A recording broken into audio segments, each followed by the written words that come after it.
इश्क में भेलै बवाल हिलल मधुबनी जिला, ई लव छियै की काल जरल मधुबनी जिला। एक लव स्टोरी जिसमें बंद हुआ था बिहार। गिरफ्तार हुए थे लालू यादव और रामविलास पासवान। नाकाम मोहब्बत की एक ऐसी बदसूरत दास्तान जिसने ले ली थी 3 लोगों की जान। भीड़ तंत्र के खौफनाक चेहरे की एक ऐसी कहानी जिसमें पूरा शहर धू धू कर जलता रहा। तो बिहार पुलिस, बिहार का मुखिया, बिहार का तंत्र डंका के चोट पर यह भी नहीं कहा कि ये लाश उसका नहीं है। गोली चलवाओगे, लाठी जलाओगे, हत्या करोगे तो हम बैठ के यहाँ हर कीर्तन करेंगे। भीड़ तंत्र के खौफनाक चेहरे की एक ऐसी कहानी जिसमें पूरा शहर धू धू कर जलता रहा और सियासत अपनी रोटियां सेकती रही। कहानी 2012 में घटित मधुबनी गोली कांड की, प्रीति प्रशांत प्रेम प्रसंग की। कहानी एक सिरकटी लाश और उससे उपजे बवाल की। जिंदा रहते जिस नाबालिग प्रेमी प्रशांत का अंतिम संस्कार तक हो गया, जो इस घटना का मुख्य आरोपी बनाया गया। कई महीनों तक जिसका पूरा परिवार और वो खुद जेल में रहा। गांव के लोग जेल में रहे। घटना के 8 साल बाद प्रशांत आज खुद उठाएगा घटना की एक एक हकीकत से पर्दा। गुस्सा के मेरे ही पे गुस्सा के मोबाइल फेंक के मेरे ही पे फेंक के और वो गुस्सा के चली गई। फोन आया मुझे कि आज किसी भी हालत में मुझे निकलना है तुम्हारे साथ, अगर तुम नहीं निकलोगे तो मैं सुसाइड कर लूँगा। 2 दिन बाद 9 सितंबर को मेरा बर्थडे था। इसमें मुख्य रोल है महादेव मिश्रा का। कौन महादेव मिश्रा? वो पूर्व शिक्षक संघ अध्यक्ष। 10 लाख रुपया जगतपति चौधरी, एसपी सौरभ कुमार से लेकर के और थाना प्रभारी लक्ष्मण प्रसाद तक को दिए हुए हैं। कपड़ा की दुकान में मैं बिलिंग काउंटर पे मैं था। मैं अपना नाम, वो भी मुझे याद नहीं है, शायद से मैं अपना नाम आर्यन रखा था, वो अपना नाम, उसका भी नाम मैं प्रीति नाम चेंज करके एंजल रखा हुआ था। फ़ोन पे वो मुझे नींद में थे, मैं बोला हेलो भैया हम बिट्टू बॉय छी गोड़ लॉय छी। वो नहीं, उनको भी आश्चर्य लग गया कि ये कैसे जिंदा है। के बिट्टू? बोले हम बिट्टू बाज रहल छी। पापा के नाम? बोले राजीव झा। बिट्टू तू जीबै छी? हम कहले हाँ हम जीबै छियै। हम बोले माँ गोड़ लगै छियो। तो माँ मेरी यही स्टेटमेंट दी थी कि आपकी गोड़ लगै छै, आप तो तू बर्बाद कऽ देले। प्रशांत स्वागत। धन्यवाद। प्रशांत, आज पहली बार आप डिजिटल मीडिया के माध्यम से कैमरे पर नजर आ रहे हैं 2008 के बाद पब्लिकली, और आज आपके पास मौका है जो समाज में आपके बारे में अवधारणा बनाई गई कि आपको विलेन के रूप में प्रदर्शित किया गया, कि आपके ही कारण जिले में इतनी हिंसा हुई, कुछ लोगों की जान भी गई, हताहत हुए लोग, आपके गांव के लोग परेशान हुए। कहा जाता है कि कई महीनों तक, सालों तक लोग अपने घर में नहीं सो पा रहे थे, कोई क्योंकि पुलिस का दबाव था, केस था। आपके परिवार भी खासा परेशान हुए। कई सालों तक इस मुकदमा चलता रहा, अभी तक चल भी रहा है। तो इन सारी समस्याओं को झेलना, इन सारी एक तरह से कहे आरोपों को झेलना, फिर सामाजिक जीवन में आपको लौटना, और आज के डेट में आप रोजगार में हैं, तो ये सब घटनाक्रम जो हुआ, इस घटनाक्रम के बारे में आपसे सब कुछ जानेंगे। तो सबसे पहले प्रशांत मुझे आप ये बताएं कि इस घटना की शुरुआत कैसे हुई? इस घटना की शुरुआत साल 2011 में हुई और हम और प्रीति एक ही क्लास में इंडियन पब्लिक स्कूल मधुबनी में पढ़ते थे। और वहाँ पे इनके पिताजी का पोस्टेड हुआ। इनके पिताजी डीपीओ थे जगतपति चौधरी, जो मधुबनी में पोस्टेड थे डीपीओ के पद पे। वो अपनी बेटी का admission Indian public school Madhubani में करवाए। वो आई, स्कूल आई, उसके कुछ दिनों बाद मेरे से बातचीत होना स्टार्ट हुआ। 2012 में ही स्कूल आई थी? 2011 में आई, ठीक है। 2011 में आई, मेरे से बातचीत होना स्टार्ट हुआ। बातचीत होते होते होते फिर बात बढ़ते गया, बात बहुत गहराई तक बढ़ते गया। मेरे घर में भी सबको पता था और उसके घर में भी सबको पता था कि जो मतलब प्रीति प्रशांत से बात करती है, और मेरे परिवार वाले को पता था कि प्रशांत प्रीति से बात करती है। ठीक है। और इस घटना में उसके बाद ये हुआ कि जो एक दिन ऐसा आया जो मतलब हम ऐसे ही स्कूल से घर आ रहे थे, घर पहुँचे तो इसका जो मतलब जो भी प्यून लेने के लिए आता था वहाँ पे स्कूल पे, वो नहीं आ पाया था। तो मुझे पता लगा कि शायद से लेट हुआ है, तो मैं गया देखने के लिए। उस दिन मैं घर पे अकेले था, मेरी दादी और मेरे बाबा दोनों अपने मतलब जो ससुराल गए हुए थे। मेरे दादाजी अपने ससुराल गए हुए थे, उनके साले के बेटा का शादी था, उसमें गए हुए थे। उसी दिन मैंने फ़ोन उसको पहले रिसीव किया। उसके बाद मैंने बोला क्या जो तुमको मैं घर तक छोड़ देता हूँ। बाइक से रिसीव किया? हाँ, बाइक से रिसीव किया, मैं घर तक उसको छोड़ा। उसके बाद उसके घर के थोड़े पीछे तक छोड़ के मैं फिर रिटर्न वापस आ गया। 2012 की घटना है ये 2011 की ही घटना है, सॉरी 2012 की घटना है, ये अप्रैल की, ठीक है, 24 अप्रैल की ये घटना है 2012। और मैं उसको घर पे छोड़ा। उसके बाद मैं घर पे आया और मैं बात किया। उसके बाद वो मुझे बताई कि जो मतलब आज मेरे पापा कहीं जा रहे हैं शादी में, तो मैं भी उसको बोला कि मैं भी अकेला हूँ। तो वो बोली मुझे जो ठीक है तो मैं तुम्हारे घर पे आऊँगा। तो मुझे थोड़ा डर लगा कि मैं इसको कैसे अपने घर पे लाऊँ, लेकिन फिर भी मैं अपने अंदर हिम्मत करके मैं इसको अपने घर पे लाया, घर पे रखा। रात में आई तकरीबन मैं 4 साढ़े 4 बजे मुझे बात हुई कि मैं तुमको आज घर पे लाऊंगा। और मैं ये तकरीबन 6 साढ़े 6 बजे शाम में उसके घर पे गया और उसको मैं अपने घर पे लेके आया और वो मेरे घर पे रुकी। मैं फिर आगे से गेट में ताला मार के और मैं कुछ खाने पीने का सामान लेने के लिए बाहर निकला। उसके बाद मैं खाने पीने का सामान लेके आया, अंदर घर में आ गया, मैं गेट लॉक कर दिया। उसके बाद रात भर मैं घर में रहा। 3-4 बार उसके पिता के जी के प्यून, जगतपति चौधरी के प्यून 3-4 बार पता करते करते मेरे घर तक आ रहे थे, लेकिन उनको एग्जैक्ट लोकेशन पता नहीं था मेरे घर का। वो वहाँ से रिटर्न हो रहे थे। फिर वो कहीं ना कहीं से सुबह में उनको पता चला, वो डायरेक्ट मेरे लोकेशन घर पे पहुँच गया। घर पे पहुँचे तो हम बाहर में मतलब जो मेरे सामने में जो रहते थे वो मेरा गेट लॉक था, वो नॉक किए मुझे, जो कोई बाहर में तुमको खोज रहा है। नॉक किए, मैं समझ गया कि मतलब जो उनका प्यून होगा, मेरे माइंड में आ गया कि उनका प्यून होगा।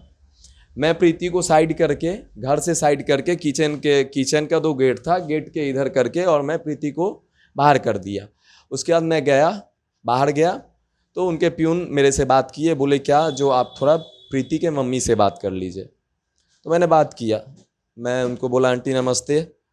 तो हाँ नमस्ते, बेटा तुम्हारे पास है क्या प्रीति? मैं बोला नहीं मेरे पास नहीं है, मुझे भी 7 बजे कल शाम से फ़ोन ऑफ आ रहा है, मेरे पास नहीं है। झूठ बोला आपने? हाँ, क्योंकि वो जाना नहीं चाह रही थी, क्योंकि उसे प्रताड़ित किया जा रहा था वहाँ पे, बार बार प्रताड़ित किया जा रहा था, मारपीट किया जा रहा था, जो तुम मुझसे बात नहीं करोगे, क्योंकि हम बहुत लो क्लास फैमिली से बिलोंग कर रहे थे इसलिए, और वो हाई क्लास फैमिली से बिलोंग करती थी इसलिए।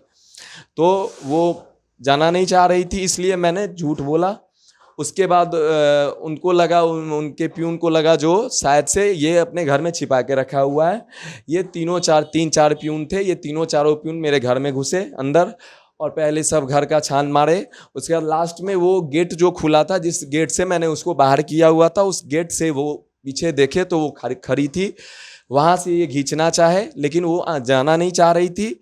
लास्ट में वो गुस्सा के मेरे ही पे गुस्सा के मोबाइल मेरे ही पे फेंक के और वो गुस्सा के चली गई।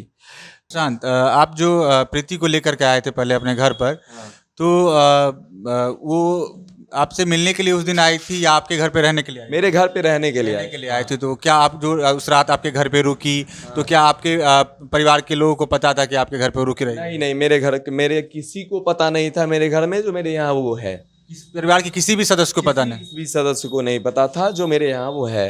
आपके घर पे प्यून वगैरह आकर के हो हल्ला हंगामा कर रहे हैं, इसकी किसी को जानकारी नहीं? बस उसके बाद मेरे सामने वाले जो फ्लैट में रह रहे थे वो मेरे दादाजी को फ़ोन किए कि ऐसे ऐसे बात हुई है और वो प्यून लोग आया हुआ था, हल्ला किया है और उसको लेके यहाँ से गया है। तब मेरे घर में पता चला, मेरे गार्जियन को। मेरे पिताजी उस टाइम में दिल्ली गए हुए थे, मेरी माँ का ऑपरेशन था, वही चेकअप करवाने के लिए एम्स में गए हुए थे मेरे पिताजी, और मेरी मेरी माँ वहाँ गई हुई थी और हम दादी और मेरे बाबा दोनों वहाँ पे थे, अपने मतलब बाबा अपने ससुराल में थे। वहाँ फ़ोन गया तो वहाँ पे पता चला जो ऐसे ऐसे बात हुई है। तो मैं उस दिन वहाँ से फिर निकला तो मैं अपने गांव आया अरेर। यहाँ पे अरेर आया, अरेर में आके मैं अपने दोस्त से मिला और उसको लेके मैं मधुबनी गया। मैं वहाँ से फिर फ़ोन किया अपने भाई के नाम से, जो मैं शशांक बोल रहा हूँ। सो आंटी क्या सब हुआ है? तो वो बोली जो ऐसे ऐसे जो बेटा आपका भाई मेरी बेटी को ले गया था और मतलब जो नहीं बता रहा था और जो कि आप ही के घर से निकला है। तो मैं ही खुद मैं पूछा भाई बन के, जो क्या आंटी आप केस करना चाहती हैं क्या? तो वो बोली कि नहीं मैं केस नहीं करना चाहता हूँ, लेकिन आगे अगर ऐसा कुछ होगा तो मैं केस करूँगा। ये अप्रैल की घटना है। ये अप्रैल की घटना है।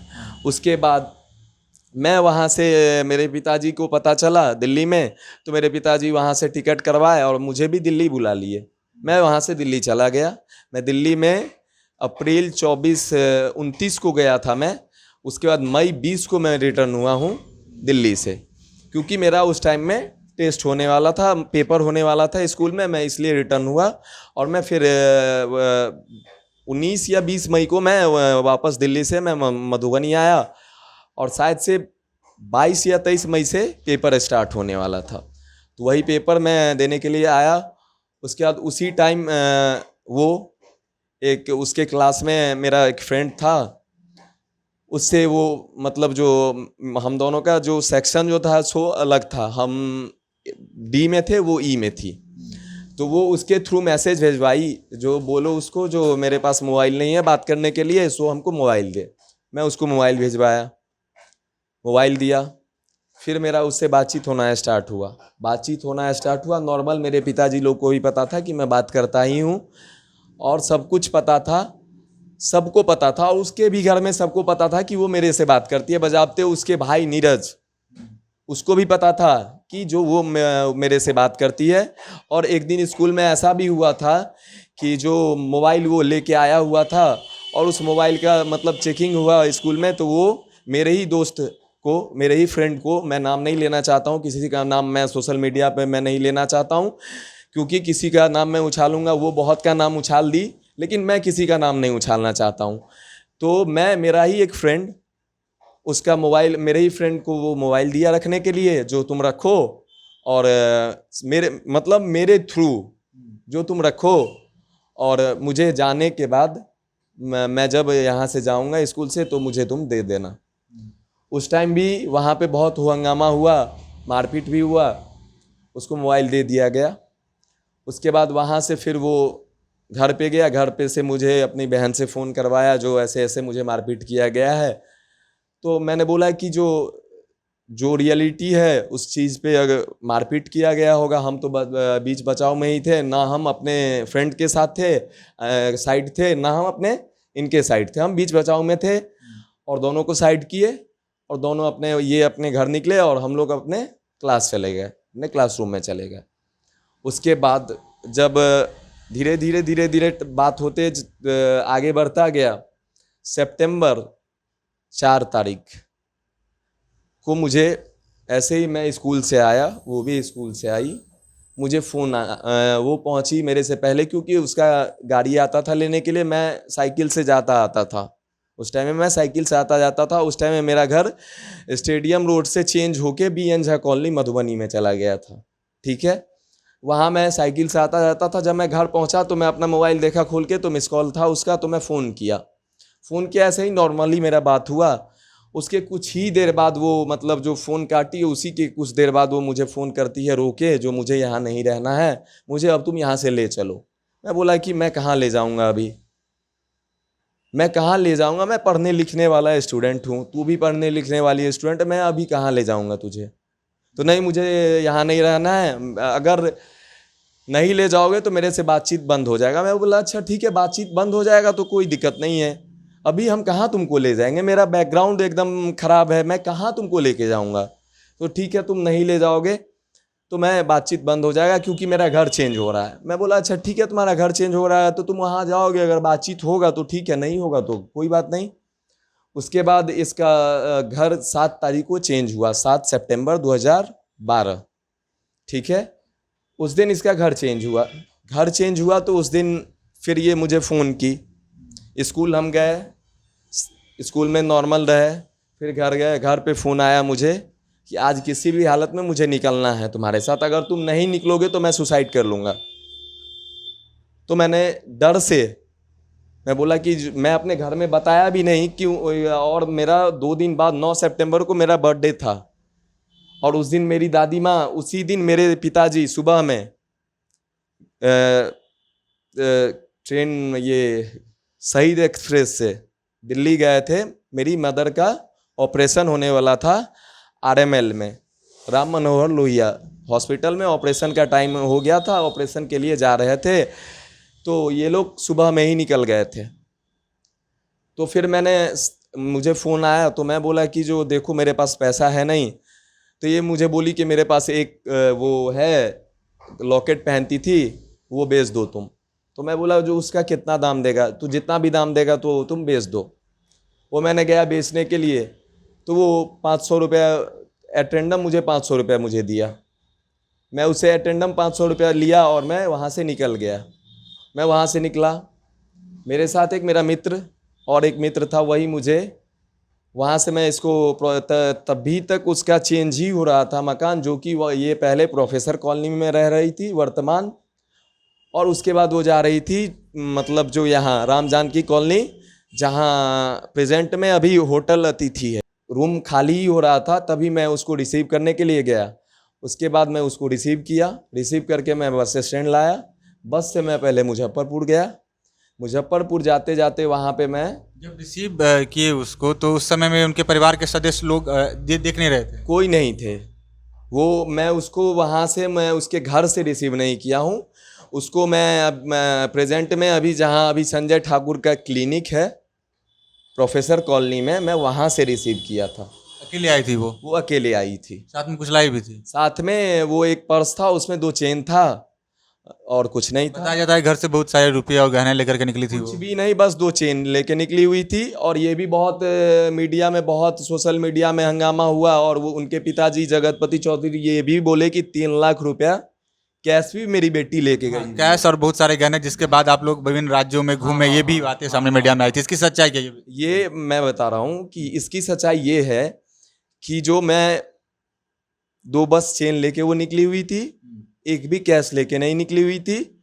वही 500 रुपये बस, जो एक वो लॉकेट जो था, वो लॉकेट का अब जितना भी कॉस्ट हो, मुझे 500 रुपया मिला था। वही 500 रुपये से मैं मुजफ्फरपुर गया बाई बस। उसके बाद आपके पास और रुपए नहीं थे? नहीं थे मेरे पास। बस अपने घर से भी नहीं ले गए थे रुपए? मैं अपने घर से एक भी रुपया लेके नहीं गया। आगे का सफर? आगे का सफ़र वही 500 रुपये से मैंने मुजफ्फरपुर पहुंचा। मुजफ्फरपुर में मेरे पास बच गए थे सिर्फ 50 रुपये। पहुंचते पहुंचते मैंने रात में स्टेशन पे गुजारा। सुबह में मैंने सोचा कि यहाँ कोई चेन एक बेच लेता हूँ। गया, मैंने पूछते पूछते मैं मतलब जो जहाँ सोना वोना बिकता है वहाँ मैंने गया, पूछते पूछते वहाँ गया। तो वहाँ पे मैंने देखा कि जो माहौल काफ़ी गंदा था। तो मैं 2-4 दुकान पूछा, तो वो स्लिप मांग रहा था कि कहाँ का है, कहाँ का नहीं है। उस लोग को भी डाउट हो रहा था कि कहीं से ये लोग भाग के जा रहे हैं। तो उस पर होलोग्राम लगा हुआ था अलंकार ज्वेलर्स पटना का, तो कोई बिलीव नहीं कर रहा था। मुजफ्फरपुर में चेन नहीं बिका। फिर हम लोग बैक वहाँ से फिर स्टेशन गए, ठीक है, मुजफ्फरपुर स्टेशन। हाँ, वहाँ पे मैंने अपना मोबाइल बेचा एक लिट्टी वाले के हाथ से। कितने में? 350 में मैंने अपना मोबाइल बेच दिया। वही 350 रुपये से मैं 120 260 कितना हो गया, 240 का टिकट कटवाया, जो कि जनरल का टिकट कटवा के मैं रांची गया, ठीक है। रास्ते में रात भर में वह जितना भी खर्चा हुआ हो, सुबह मेरे पास 50 रुपये फिर बच गए थे रांची पहुंचने टाइम। उस दिन मेरा बर्थडे था, 9 सितंबर को आपका बर्थडे था तब, और अब तक लगभग 24 घंटे से अधिक बीत चुके थे आप लोगों के घर से निकले हुए। हाँ। उसके घर से कॉल आपके नंबर पे या उसके नंबर पे, हाँ, या आपके घर से कॉल? मेरे नंबर पे, मेरे पिताजी के नंबर पे उनकी माँ फ़ोन की रोते हुए। तो मेरी माँ को लगा जो वो फ़ोन कर रही है, मेरी माँ मतलब जो बोली जो वो हम उसको लेके तो नहीं जा रहे हैं। तो नहीं, जब बाद में पता चला कि जो उसकी माँ जब खुल के बोली जो ऐसे ऐसे बात है, तो मेरी माँ बोली कि हम ट्रेन में हैं और हम जा रहे हैं ऑपरेशन करवाने के लिए, मुझे कुछ बात पता नहीं है।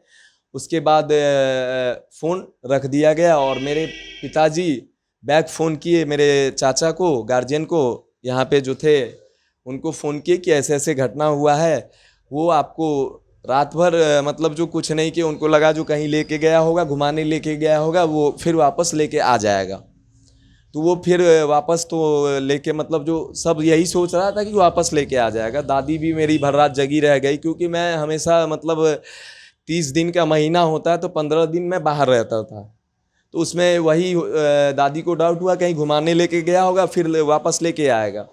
दादी भर रात जगी रह गई। सुबह में वही चाचा फिर आए मेरे घर पे और मेरे ही नाम से, जो मेरा निक नेम है बिट्टू, बिट्टू बिट्टू हल्ला किए। तो मेरी दादी निकल के आई, बोली जो मैथिली में अपने शब्द में, ये कहाँ एलै से राइते कल 4 बजे निकलल से कहाँ एलै। उसके बाद वो ऊपर आए तो वो पूरा कहानी बताए कि वो ऐसे ऐसे उसको लेके निकल गया है। मतलब उसका फ़ोन स्विच ऑफ आ रहा है, वो कहाँ है क्या है कुछ नहीं पता। यही सब बात चल ही रहा था कि जगतपति चौधरी के 4 प्यून मेरे घर पे पहुँचे। मेरे दादाजी थे वहाँ पे, मेरे एक चाचा थे। तो वो बोले क्या जो आपको साहब बुला रहे हैं ऑफिस पे। तो मेरे दादाजी गए। मेरे दादाजी को डर हो रहा था। ऑफिस मधुबनी? हाँ, मधुबनी ऑफिस पे बुला रहे थे। तो गए ऑफिस पे तो बोले जो आप रिकवरी कराइए, नहीं तो मैं आप पे केस करूँगा। तो मैं तो घर में किसी को बता के ही नहीं गया था कि मैं जा रहा हूँ। अगर मैं बता के जाता तो इतना बड़ा कांड, इतना बड़ा जो कुछ भी हुआ आज मधुबनी में, वो कुछ भी होता क्या? कुछ भी नहीं होता। मैं किसी को कुछ नहीं बताया, मैं अब निकल गया, ऐसे ही निकल गया। मेरे दादाजी को बार बार फोर्स किया जा रहा था यही चीज़, जो मतलब जो आप रिकवरी कराइए, नहीं तो मैं केस करूँगा। तो मेरे दादाजी बोले जो मेरे पास तो कुछ है ही नहीं, तो ठीक है आप जाइए अभी। उसके बाद इसमें मुख्य रोल है महादेव मिश्रा का। कौन महादेव मिश्रा? वो पूर्व शिक्षक संघ अध्यक्ष महादेव मिश्रा, उसमें मुख्य रोल है उनका। वही 11 तारीख को मेरे दादाजी के नाम पे FIR, मेरे चाचा के नाम पे FIR, मेरा दोस्त सुदर्शन जो कि उसका कोई भी गलती नहीं था उसके नाम पे FIR, मेरे पे FIR, और क्या बोलते हैं जो 2 4 5 को उठाया भी गया। उन्होंने FIR क्यों करवाया? जगतपति चौधरी थे प्रीति के पिता। हाँ, तो उन पे बिलीव था कि ये जो बोलेंगे ना वो सत्य बोलेंगे, इनको सब कुछ पता है। मेरे दादाजी का नाम चंडेश्वर झा है, चंडेश्वर झा के बारे में इनको सब कुछ पता है। तो ये सत्य, उससे पहले मेरे दादाजी का नाम भी पता नहीं था जगतपति चौधरी को कि मेरे दादाजी का नाम क्या है। तो वही बताया जो जगतपति चौधरी को, जो चंडेश्वर झा उनका नाम है। और ये भी नहीं पता था कि मेरा घर अरेर है, इतना तक भी नहीं पता था कि मेरा घर अरेर है। और वो सब कुछ बताए। मेरे पे केस हुआ, मेरे दादाजी पे केस हुआ, मेरे चाचा पे केस हुआ, मेरा एक भाई भी है और दोस्त भी है सुदर्शन, उस पर भी केस हुआ। जो कि केस में सबको जेल जाना पड़ा। तीनों को मतलब जो तीनों, मेरे दादाजी तो आत्मसमर्पण किए, मेरे चाचा आत्मसमर्पण किए, और सुदर्शन को गिरफ्तार करके लाया गया थाना। फिर उसको छोड़ा गया, संदेह के आधार पे उठाया गया था, फिर उसको छोड़ा गया। फिर उसको जाके रात में 12 बजे उठाया गया, और 12 बजे रात में उठा के उसको यहाँ पे लाया गया मेरे घर पे, और यहाँ अरेर पूछताछ करने के लिए। और पुलिस उसको जो टॉर्चर किया, वो मुझे जो बताया, वो 1 गिलास पानी पीने के लिए भी जो मांग रहा था, तो उसको लात घूसे से, पानी पीने के बदले में उसको लात घूसा मिल रहा था। क्या यही होता है क्या? ये चीज़ तो नहीं होना चाहिए ना। जितने एज के हम हैं उतने ही एज के वो था, और हम माइनर थे उस टाइम में। और पुलिस प्रशासन का रवैया, ये भी बाद में मुझे पता चला कि 10 लाख रुपया जगतपति चौधरी, SP सौरभ कुमार से लेकर के और थाना प्रभारी लक्ष्मण प्रसाद तक को दिए हुए हैं। जो इसके पूरा परिवार को तहस नहस कर देना। और लक्ष्मण प्रसाद, उस टाइम में मेरे दादाजी रिटायर कर गए थे और मेरे दादाजी को जब पकड़ने के लिए मतलब जो रेड मारा मेरे घर पे, तो मेरे दादाजी जो नहीं मिले, उसके बाद जब जो मेंटली टॉर्चर किया गया तो मेरे दादाजी को ये भी बोला गया कि तुम्हारा पेंशन बंद करवा देंगे हम। और काफ़ी मेंटली टॉर्चर किया गया, जिसके वजह से आज भी वो अपना पूरा पिछला सब कुछ भूल गए हैं। और मेरे चाचा को मारपीट किया गया, मेरे दोस्त सुदर्शन जो कि मेरा भाई भी है उसको मारपीट किया गया, तीनों आदमी को जेल भेजा गया। उसके बाद सबका ये हुआ, जो मतलब जो सब अपने अपने घर में था, जो कहाँ है कहाँ नहीं है, कहाँ नहीं है, सब अपने शोक में थे, जो कहाँ लेके चला गया, क्या हुआ क्या नहीं हुआ। उसके बाद अक्टूबर शायद 10 अक्टूबर को पता लगा कि कहीं सिरकटी लाश मिली है। वो भी कहाँ, कहीं नहीं, वो ककना पुल के नीचे में। तो मेरे ही गांव के 2-3 आदमी गए, उनको डाउट हुआ, जो शायद मैं से जो मेरे ग्रामीण का ही कहीं ये कुछ करके जो मतलब जो कुछ किए हैं, तो वो कहीं मरवा के मतलब जो फेंकवा दिए हैं। लाश सिरकटी लाश थी। तो उसके बाद वो आया, मेरे ग्रामीण आए, वहाँ पे बैठे। मेरी दादी को बोले कि आप चलिए, आप पहले लाश पहचानिए। तो लाश पहचानने के बारे में वो बोल दी कि मैं पहचान ही नहीं रहा हूँ। जब तक सिर नहीं रहेगा तब तक कैसे कोई पहचान पाएगा कि कौन है क्या नहीं है। दादी बोली? हाँ। कहा तो ये जाता है कि दादी ने जिद कर दिया था कि ये मेरे पोते का ही लाश है। उसके बाद मैं बता रहा हूँ ना, जब उसके बाद फिर ये लोग पूरा माहौल धीरे धीरे हाईलाइटेड होते गया कि जो प्रशांत को मार दिया गया है। और प्रशांत मतलब जो प्रशांत को जगतपति चौधरी ने मरवा दिया है, और वो मतलब जो फरार है, ये है वो है, सब मतलब जो पूरा जितना स्टूडेंट यूथ सब एकदम उतर गए रोड पे। और 11 अक्टूबर को मेरे अनशन पे आपके परिवार के सदस्य खुद स्वतः बैठे थे, या किसी दल या किसी राजनीतिक पार्टी CPI, राजद, 2 पार्टी के छात्र संगठन, छात्र संघर्ष समिति भी शामिल थी उसमें, प्रोटेस्ट में शामिल थे। छात्र संघर्ष, उन्हीं लोगों के दबाव के बाद आपके परिजन आगे आए, या परिजन आगे आए, उन्हीं के दबाव से मेरे परिजन आगे आए और बैठे। उसके बाद आपको मतलब जो प्रोटेस्ट किए, मेरे वहाँ पे बैठे, आगे आए वहाँ पे।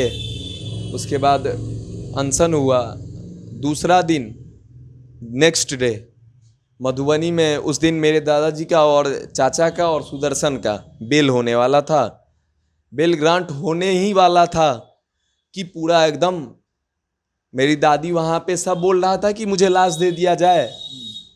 और मेरी दादी और मेरी बुआ लोग आई और पैर से और कपड़ा से बोली कि जो नहीं, मेरे ही पोता का लाश है। मेरी दादी बोली जो मेरे ही बेटा पोता का लाश है और मुझे दे दिया जाए। तभी भी नहीं दिया गया। तो उसके बाद ये युद्ध इतना बड़ा जो हंगामा हुआ। प्रशांत, अभी तक जो घटना हुई थी, जिस दिन की घटना का आप जिक्र कर रहे हैं, उस दिन का जो घटनाक्रम था या उसके एक दिन से पहले का जो घटनाक्रम था, उस चीज की जानकारी अब तक आप तक नहीं पहुंची थी? नहीं पहुंची थी। ये सच्चाई है? ये सच्चाई है। आपको किसी फोन पे या किसी तरह के किसी से नहीं, मुझे किसी से नहीं। जहां तक कि वो आयोग में जो आयोग ये कांड का जो मधुबनी न्यायिक जांच आयोग जो बैठा हुआ था, उसमें मैंने कुछ भी अगेंस्ट में नहीं बोला। लेकिन प्रीति ये बता दी उस आयोग में जो प्रशांत को अपने फैमिली से बात होता था और प्रशांत के मतलब जो गांव के भी आदमी से बात होता था, जो कि मुझे किसी से नहीं बात होता था। मुझे किसी से बात नहीं होता था, ना कि प्रीति को भी किसी से अपने उसके फैमिली से बात होता था। ये भी मैं सच्चाई बता रहा हूँ। आपको मधुबनी में जो घटनाक्रम हो रहा था उसके बारे में ना सोशल मीडिया के माध्यम से जानकारी मिली थी ना? कुछ नहीं, मैं 12 तारीख 13 को मैं ऐसे ही निकला, मैं घर से निकला, ऐसे ही मैं घूमने के लिए निकला। आप रांची के बाद फिर कैसे अपना आगे सफर तय किए थे, कर रहे थे? मैं रांची में रहा, मैं 9 को रांची रहा, मतलब 7 को मैं मुजफ्फरपुर में रहा, रात को 8 को मैं निकला रांची के लिए, 9 को पहुंचा, 9 को मैं रात रांची रहा और 10 को मैं फिर निकल गया जम्मू तवी के लिए। जम्मू तवी में मैं 3 दिन रहा। फिर वहाँ जम्मू तवी आप 3 दिन रहे या जम्मू तवी का सफ़र किए, पैसे कहाँ से आए? तो मैंने रांची में मैंने एक चेन बेचा, ठीक है, जो 2 चेन लेके आई थी, एक चेन बेचा मैं, जो एक चेन 29,000 में 29,700 रुपये में एक चेन बिका था, ठीक है, वो रांची में बिका था।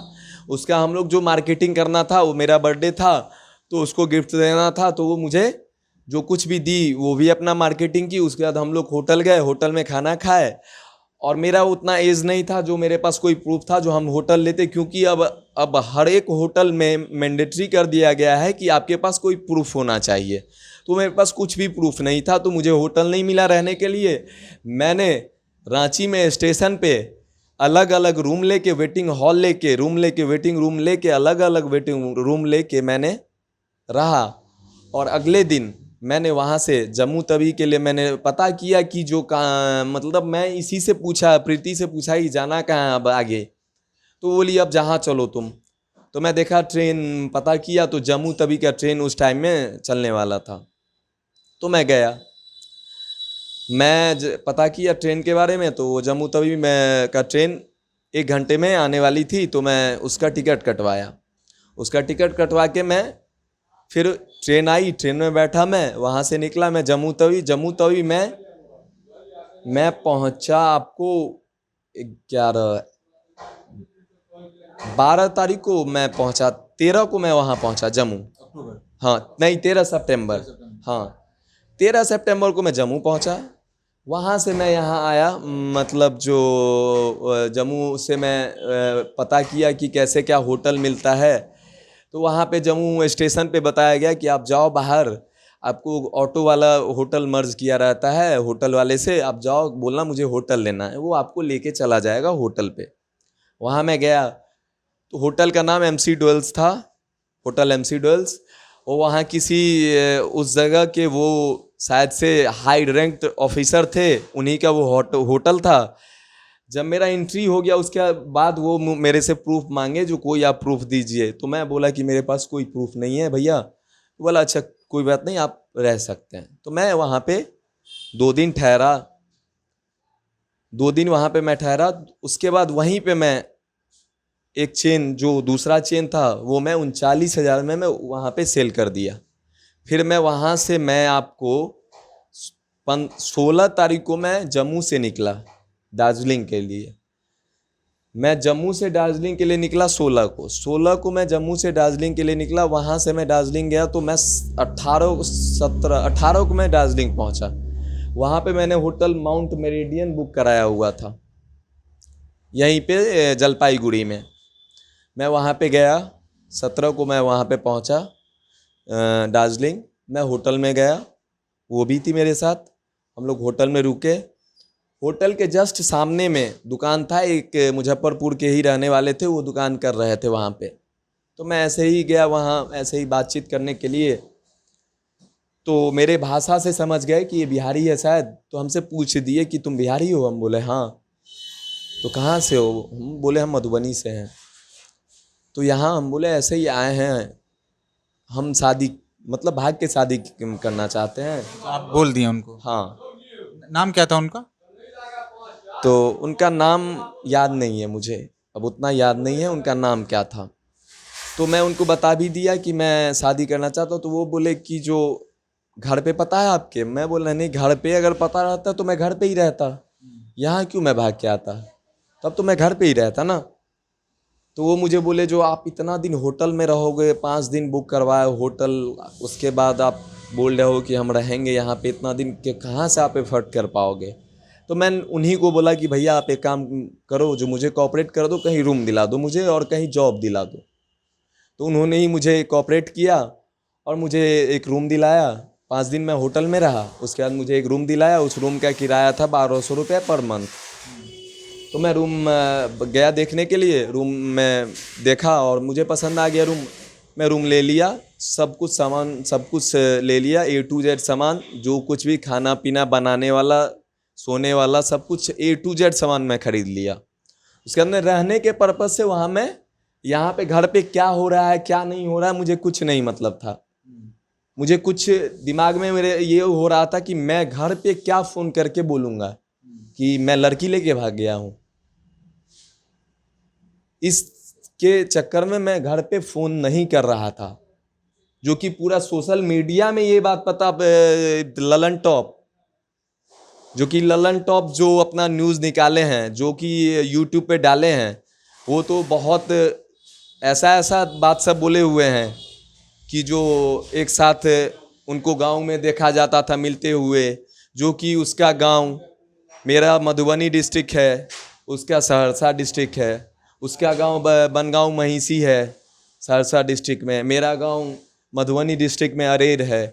और वो ललन टॉप वाले बता रहे थे कि नहीं वो एक ही गांव के थे, उनको खेत में घूमते हुए देखा जाता था और एक मतलब जो गले में गले मिल के देखा जाता था। तो बहुत फेक न्यूज़, बहुत सोशल मीडिया पे बहुत फेक न्यूज़ चला, लेकिन मैं किसी पे ध्यान नहीं दिया। मैं क्लेम करना चाहता तो आज के डेट में ललन टॉप भी बहुत बड़ा एक प्लेटफॉर्म बन चुका है। अगर मैं क्लेम करना चाहता तो उनका भी क्या होता क्या नहीं होता वो तो आगे उनको जानना पड़ेगा। लेकिन मैं सोचा चलो कोई बात नहीं है, जिसको जो सोचना है जो बोलना है बोलने दो। फिर मैं यही बात था जो मैं किसी को नहीं बताया था जो मैं यहाँ पे हूँ। उसके बाद मैं रूम में शिफ्ट हो गया, जॉब करना स्टार्ट किए? जॉब करना स्टार्ट कर दिया। क्या चीज़ की नौकरी कर रहे थे? मैं वहाँ पे एक कपड़ा की दुकान में मैं बिलिंग काउंटर पे मैं था। मैं बिलिंग काउंटर पे मैं बिलिंग करता था। कितना रुपया महीना बताया गया था? 6,000 रुपये मुझे महीना बताया गया था कि आपको 6,000 रुपये महीना मिलेगा। कितना दिन काम किया वहाँ पे? मैं मात्र 3 दिन काम किया, उस पे भी वो प्रीति का मन नहीं लग रहा था, उसी के मतलब जो कहने पे मैं काम छोड़ दिया, क्योंकि वो बोल रही थी कि मुझे डर लग रहा है, यहाँ पे अकेले तुम नहीं रहते हो, तुम दिन भर काम पे चले जाते हो, मुझे डर लगता है, मैं नहीं तुम्हारे बिना नहीं रह सकता हूँ। फिर मैं काम छोड़ दिया। बाद में धीरे धीरे पैसा का शॉर्टेज होने लगा। उसके बाद एक दिन मैं सोया हुआ था, मुझे खुद सपना में आया कि कुछ गलत हो रहा है, कुछ गलत हो रहा है। तो मैं सोचा जो एक बार पापा को फ़ोन किया जाए। पापा का फ़ोन स्विच ऑफ। मेरे चाचा एक हैं जो अभी प्रेजेंट में अभी रहिका PHC में भी पोस्टेड हैं और अंधरा अठारी में भी PHC में पोस्टेड हैं। उनका कभी भी फ़ोन स्विच ऑफ नहीं आता था। मैं उन पे ट्राई किया, उनका भी फ़ोन स्विच ऑफ। तब मुझे डाउट हो गया कि कुछ ना कुछ हुआ है वहाँ पे।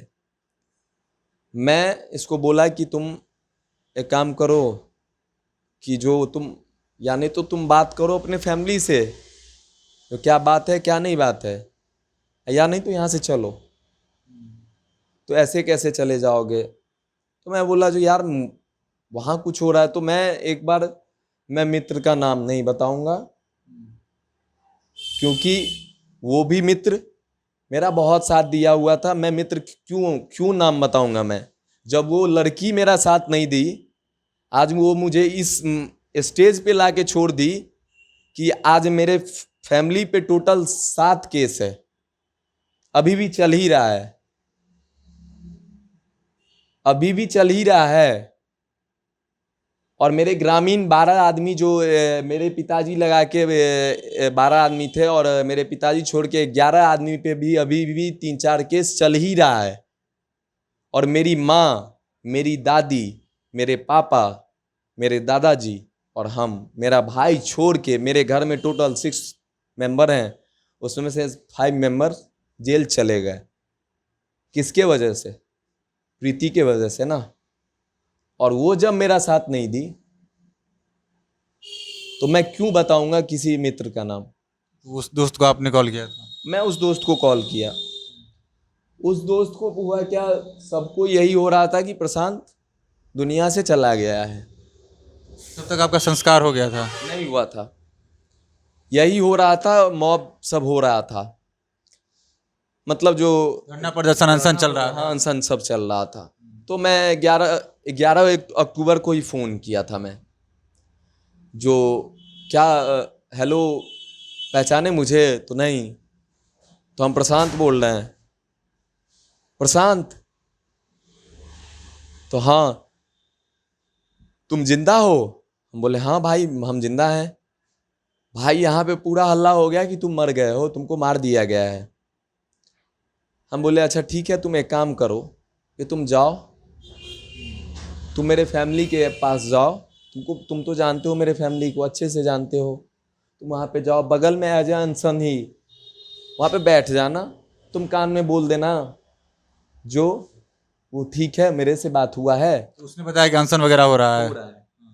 और वो ये भी बताया कि मुझे भी पुलिस उठाया था। तो मैं बोला जो तुम जाओ वहाँ पे, तुम वहाँ पे जाके उसको बोलो, मेरे घर के आदमी को तो तुम जानते हो, वहाँ पे जाओ, तुम वहाँ पे अनशन पे ही बैठ जाना, तुम कान में बोल देना, वो लोग उठ जाएंगे। और तुम साइड में जाके एक बार, नहीं तो किसी को बोलना 1 मिनट के लिए साइड में आने के लिए, और मेरे से कॉल पे बात करवा देना। बोला ठीक है, मैं अभी स्टेशन पे हूँ, मैं जा रहा हूँ।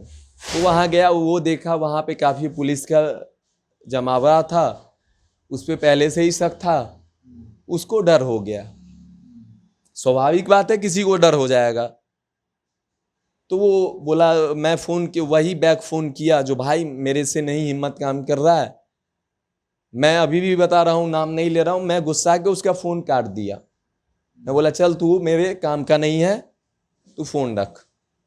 उसके बाद 12 तारीख को मैं सुबह में उठा, मैं गया ऐसे ही फिर उसी दुकानदार के पास। तो 13 को, सॉरी 12 को नहीं 13 को, तो मेरे से पूछा जो प्रशांत पेपर पढ़े हो? हम बोले जो भैया मैं यहाँ पे पेपर पढ़ने के लिए नहीं आया हूँ, अगर पेपर पढ़ना होता, अगर पढ़ाई करना होता ना, तो मैं वहीं रहता, यहाँ थोड़ी ना आता। तो प्रीति के पिताजी का क्या नाम है? हम बोले जगतपति चौधरी। तुम्हारे पिताजी का नाम? हम बोले राजीव झा। पेपर पढ़ो। दर्जनों घायल, 3 की मृत्यु, एसपी डीएम का तुरंत तबादला,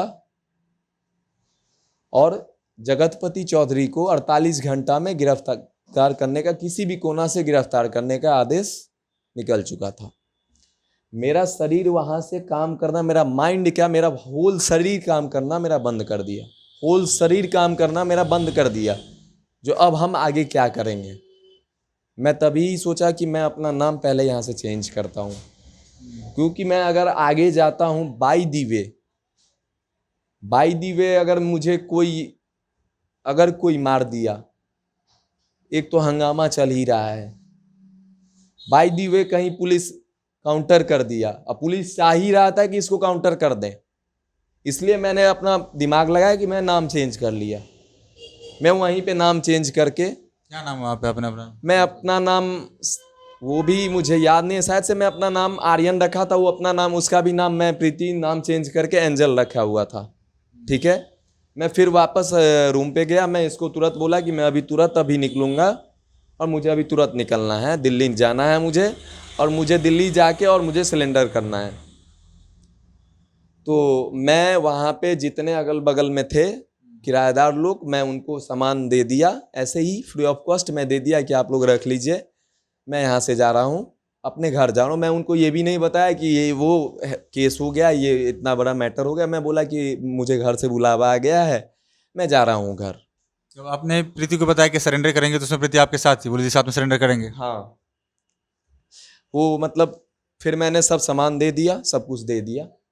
उसके बाद मैं वहाँ से चला वहाँ से मैं 4 साढ़े 4 बजे में मैं वहाँ से चला, दार्जिलिंग से आया मैं जलपाईगुड़ी, 8:30 बजे में मैं पहुँचा जलपाईगुड़ी। वहाँ पे पता किया मैंने ट्रेन का, तो ट्रेन एक ब्रह्मपुत्र मेल थी दिल्ली की 10 बजे में।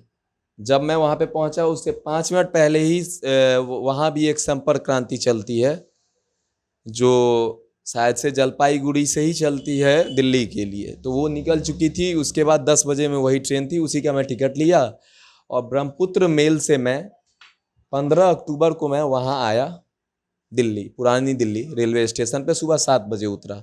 मैं वहाँ से महरौली गया।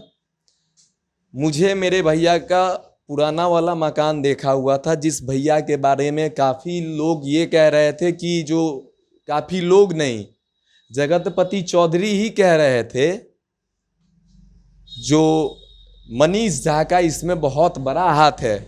और महरौली थाना उनको, दिल्ली महरौली थाना उनको 1.5 घंटा टॉर्चर किया, और वो भी ऐसा वैसा नहीं टॉर्चर किया, बहुत बैड टॉर्चर किया कि तुम बताओ। और बार बार उनके घर पे जाके रेड मार रहा था कि ये छुपा के रखा, ये छुपा के रखा, ये छुपा के रखा है। तो वो हमको सब बात बताए कि मैं वहाँ पे गया, मुझे पुराना घर देखा हुआ था, वो रूम वहाँ से चेंज कर लिए थे, वहाँ एक उनका दोस्त रह रहा था, मैं उनसे उनका नंबर लिया, मैं फ़ोन किया तो फ़ोन पे वो मुझे नींद में थे। मैं बोला हेलो भैया, हम बिट्टू बॉय छी, गोड़ लॉय छी। वो नहीं, उनको भी आश्चर्य लग गया कि ये कैसे जिंदा है। बोले के बिट्टू? बोले हम बिट्टू बाजि रहल छी। पापा के नाम? बोले राजीव झा। बिट्टू तू जीबै छी? हम कहले हाँ हम जीबै छियै। ठीक छै, तू जतऽ छै वही ठमा रह, हम आबि रहल छी। वो आए, वो हमको बोले जो क्या करोगे? अब दिल्ली में किस लोकेशन पे तब थे? महरौली में थे। हम बोले हम सिलेंडर करेंगे।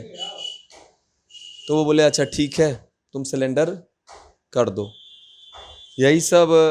तो वो बोले जो, हम ही बोले जो आप मेरे साथ नहीं जाइए, क्योंकि आप इन्वॉल्व होइएगा, क्योंकि आपका नाम तो ऐसे ही आ रहा है कि जो आप पे एलिगेंस आ रहा है कि आप मुझे भगाए हैं, आप रखे हैं, आपके पास हैं हम, आप मत जाइए, मैं खुद ही चल के मैं जाऊंगा जहां मुझे सिलेंडर करना होगा, या मैं दिल्ली में करूंगा या मैं महरौली में करूँ या मधुबनी में करूँ।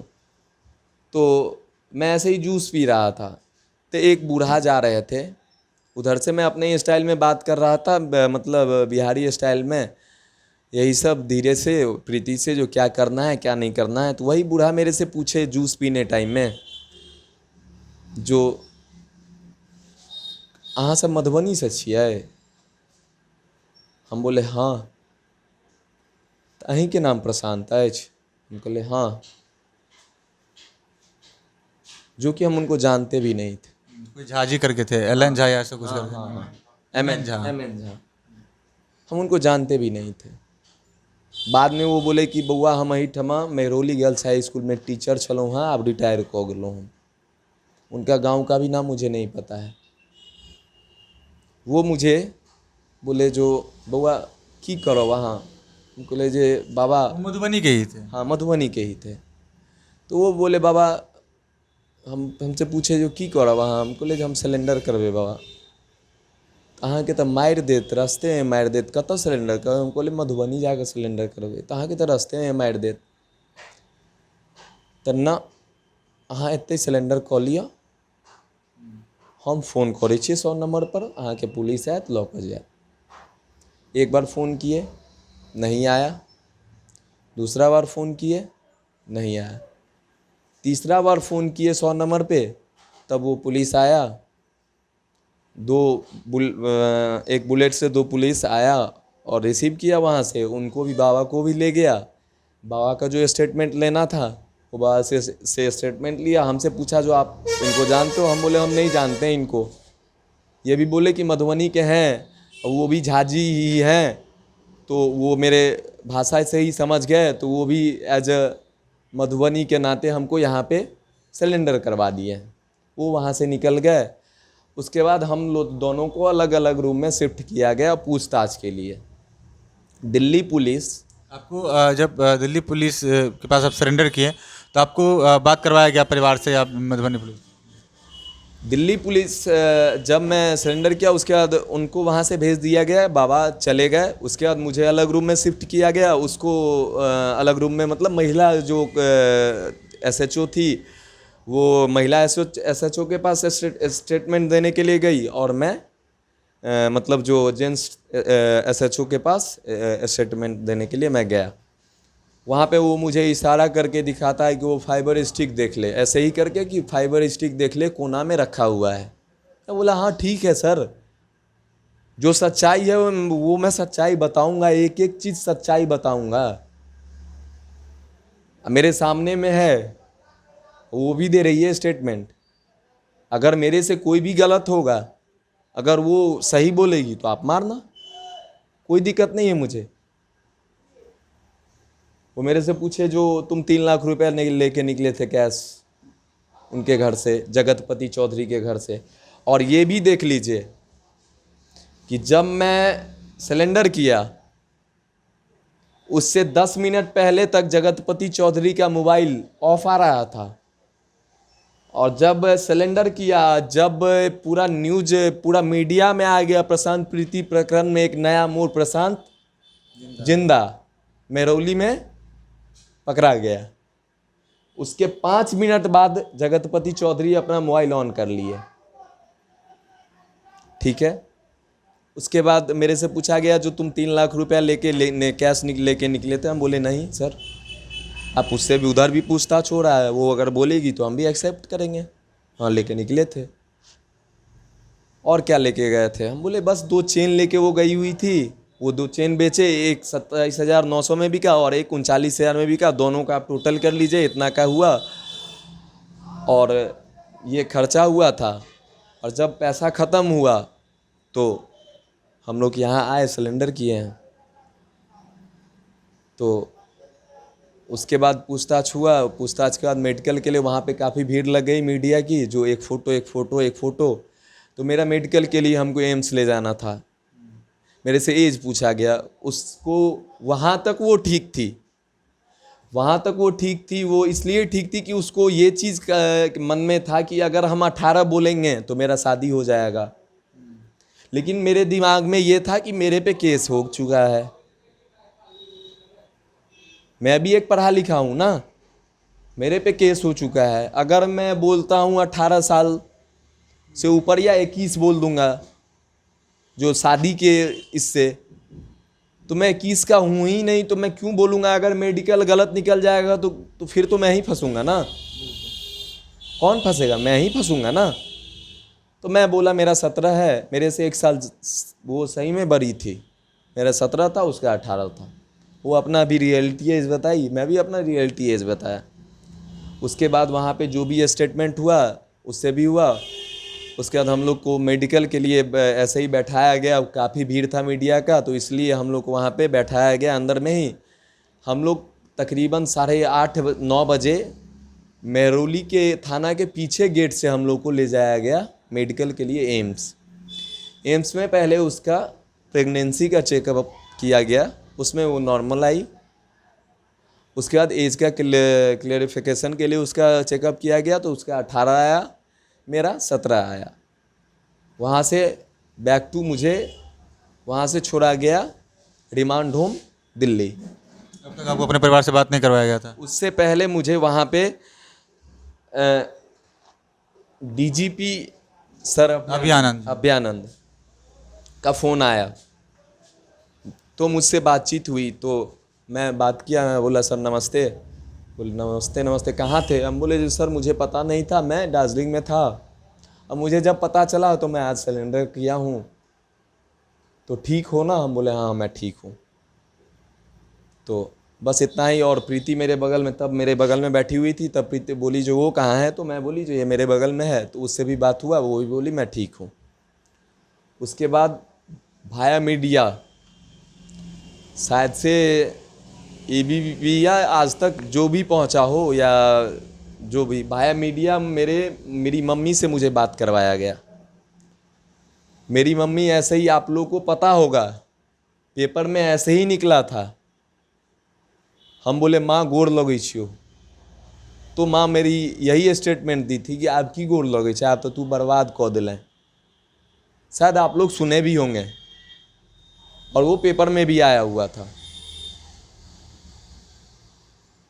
इतना ही मैं बोला माँ को, जो मम्मी हम ठीक छी, जे सत्य हेते वो सत्य हम बजबे, ओहि ले तू कोनो चिंता नहीं करिए और एकदम तू ठीक रह, हम ठीक छी। बस इतना ही बात हुआ मेरे से भाया मीडिया, बस। और मुझे गार्जियन से इतना बात हुआ। उसके बाद आपको एसपी का फ़ोन आया। एसपी उस समय में चेंज होके सर रंजीत मिश्रा आ गए थे। उन्होंने मेरे से बात किया, मुझे बोले जो क्या कहाँ हो तुम अभी? हम बोले हम अभी सर महरौली थाने में हैं। तो क्या ठीक हो ना तुम? हम बोले हाँ।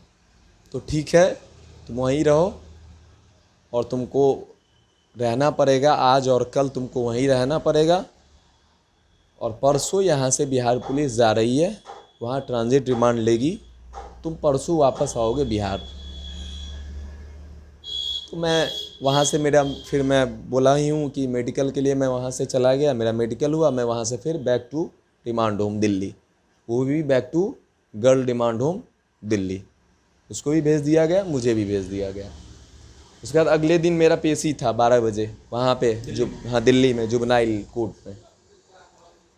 वहाँ पे मेरा यही पेशी था, जो मतलब जो ट्रांजिट रिमांड के लिए पेशी था, जो एज क्लेरिफिकेशन का और ट्रांजिट रिमांड के लिए, जो कि बोला गया था जो बिहार पुलिस को कि आपको जितना जल्दी हो सके आप आइए और इनको यहाँ से रिसीव कीजिए। वो उस दिन नहीं पहुँचे। और वहाँ के जो मेरे केस के जो आईओ थे अरविंद सिंह, वो बहुत ही माय डियर आदमी थे। वो मुझे बहुत कोऑपरेट किए। मैं कभी भी एहसान नहीं भूल सकता हूँ।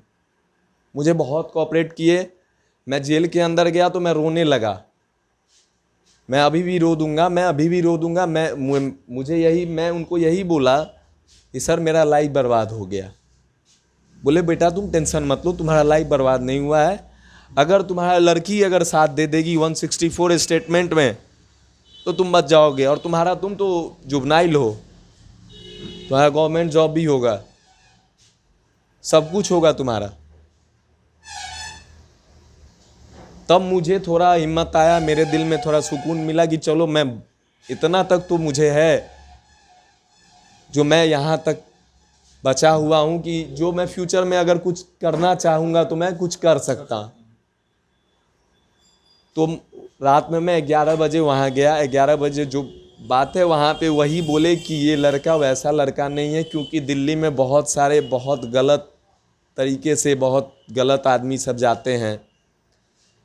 तो वो वहाँ पे पहले ही जेलर को बोल दिए जो ये बिहार का है और काफ़ी अच्छा लड़का है, पढ़ने लिखने वाला लड़का है, इसको ऐसे वार्ड में शिफ्ट करिए जो इसको कोई, और ये 1-2 दिन के लिए यहाँ रहेगा, कल ही शायद ये यहाँ से चला जाएगा।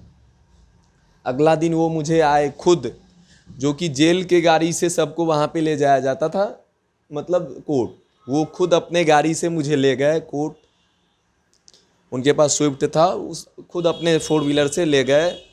वहाँ पे मुझे लेट हो गया था तो मजिस्ट्रेट मैम उनको डांट दी, बोली जो तुम लेट कर दिए आज, कल नेट 12 बजे मैं यहाँ पे तुमको देखना चाहता हूँ और कल इसका ट्रांजिट रिमांड यहाँ से हो जाना चाहिए किसी भी हालत में, और कल बिहार पुलिस किसी भी हालत में दिल्ली पहुँच जाना चाहिए। वहाँ से मैं बैक फिर रिमांड होम चला गया। फिर अगले दिन वो 11:30 नहीं 11:15 बजे ही मुझे रिमांड होम पे आके रिसीव किए और मैं गया वहाँ कोर्ट गया। कोर्ट में देखे वहाँ पे बिहार पुलिस पहुँचा हुआ था, तो वहाँ पे ट्रांजिट रिमांड के लिए वहाँ पे मांगा गया। तो वो मजिस्ट्रेट मैम वहाँ से ट्रांसफ़र करके 30 हज़ारी कोर्ट दिल्ली में भेज दी। वहाँ ट्रांसफ़र हुआ, वहाँ मैं गया, वहाँ पे गया, वहाँ पे मुझे ट्रांजिट रिमांड मिल गया। वहाँ पे पूछा गया, वहाँ पे बजाबते लक्ष्मण प्रसाद मेरा एक बार फ़ोटो लेके गए थे, एक बार मेरे मुंह के तरफ देख रहे थे, एक बार फ़ोटो के तरफ देख रहे थे कि फ़ोटो इसी का है या कोई दूसरा ही तो नहीं है क्या। उनको तभी भी शक हो रहा था, कि जो कौन है यहाँ के थाना अध्यक्ष, हाँ लक्ष्मण प्रसाद, मधुबनी थाना अध्यक्ष लक्ष्मण प्रसाद, उनको तभी भी वो बार बार मेरे चेहरा के तरफ देख रहे थे और फोटो को देख रहे थे कि तो अभी भी तो क्या उनको सस्पिशन में थे। हम उस पर बोले भी कि जो सर आप सस्पिशन में हैं क्या, अभी आप सस्पिशन दूर कर लीजिए, हम वही प्रशांत हैं। उसके बाद वहाँ से ट्रांजिट रिमांड मिल गया। फिर बैक मुझे रिमांड होम ले जाया गया।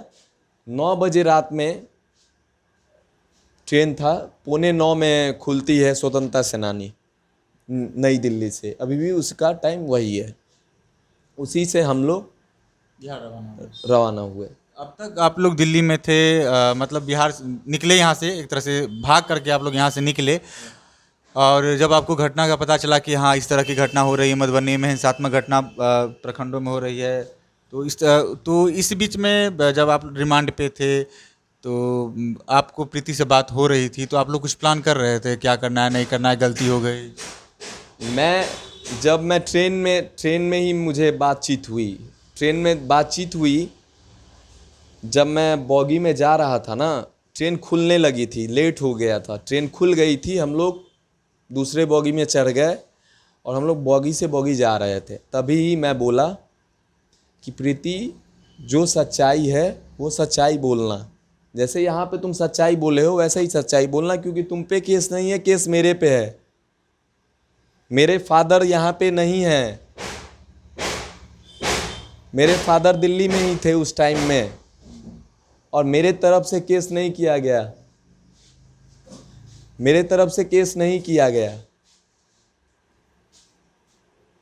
उसके ना उसके पिता पे केस किया गया, ना उसके पे केस किया गया, ना उसके माँ पे केस किया गया, ना उसके फैमिली पे एक पे भी केस नहीं किया गया। मैं उसको यही बोला कि तुम्हारे पे केस नहीं है, हमको तो जेल जाना ही है, चाहे हम 10 दिन के लिए जाएं या 20 दिन के लिए जाएं या साल भर के लिए जाएं, लेकिन हमको जेल तो जाना ही पड़ेगा, क्योंकि मेरे पे केस हो चुका है, FIR हो चुका है। तो तुम जो सच्चाई है सच्चाई बताना। उसके बाद ट्रेन में लक्ष्मण प्रसाद थाना प्रभारी, इस केस के IO संजय कुमार, महिला थाना प्रभारी नुसरत जहाँ, महिला थाना की एक सिपाही थी, उसका नाम मुझे नहीं पता है, और टाउन थाना के एक सिपाही थे, उनका भी नाम मुझे नहीं पता है। वही मुझे सब सच्चाई, जब मैं ट्रेन में बैठा तो पहले उनको बोला, क्या उस सिपाही को बोला, कांस्टेबल को बोला, लक्ष्मण प्रसाद बोले इसको हथकड़ी लगाओ, जो कि हम जुबनाइल थे, इसको हथकड़ी लगाओ। वो बोला आप सर लिख के दीजिए तब हम हथकड़ी लगाएंगे। कल के डेट में ये कोर्ट में जाके बोलेगा कि मुझे हथकड़ी लगाया गया है, तब मेरा कौन सा नौकरी कौन आप दीजिएगा क्या? लिख के दीजिए, मैं लगा देता हूँ, लिख के तो दीजिए आप। तो नहीं भाग जाएगा, तो भाग जाएगा तो अपना भाग्य लेके भागेगा ना, वो मेरा आपका क्या बिगाड़ेगा? भाग जाएगा। ये पूरा प्री प्लान में थे मुझे हथकड़ी लगाने का, लेकिन वो बोला कि नहीं मैं हथकड़ी नहीं लगाऊंगा। अब कितना भी कुछ कर लोगे, जब तक लिख के नहीं दोगे मुझे आप, तब तक मैं नहीं लगाऊंगा तो नहीं लगाऊंगा। और वही एक शख्स, मैं उसका भी बहुत बहुत शुक्रगुजार हूँ, वही एक शख्स मुझे बताया, क्योंकि मेरे दादाजी वो शॉर्टकट रास्ता था, PWD में हेड क्लर्क थे, रिटायर 2011 31 अक्टूबर 2011 को रिटायर किए थे। तो जब घर जाते थे ना तो शॉर्टकट वही रास्ता था, निकल जाते थे, आपको थाना होते हुए आपको निकल जाते थे मेन थाना चौक पे। तो वो बार बार देखता था वो कांस्टेबल, तो देखता था, तो मेरे दादाजी शांत स्वभाव के लोग, जब वो देखा ना तो मुझे रास्ते में ही बोल दिया कि तुम्हारे दादाजी के साथ बहुत मेंटली टॉर्चर किया गया है, वो टॉर्चर यही किया है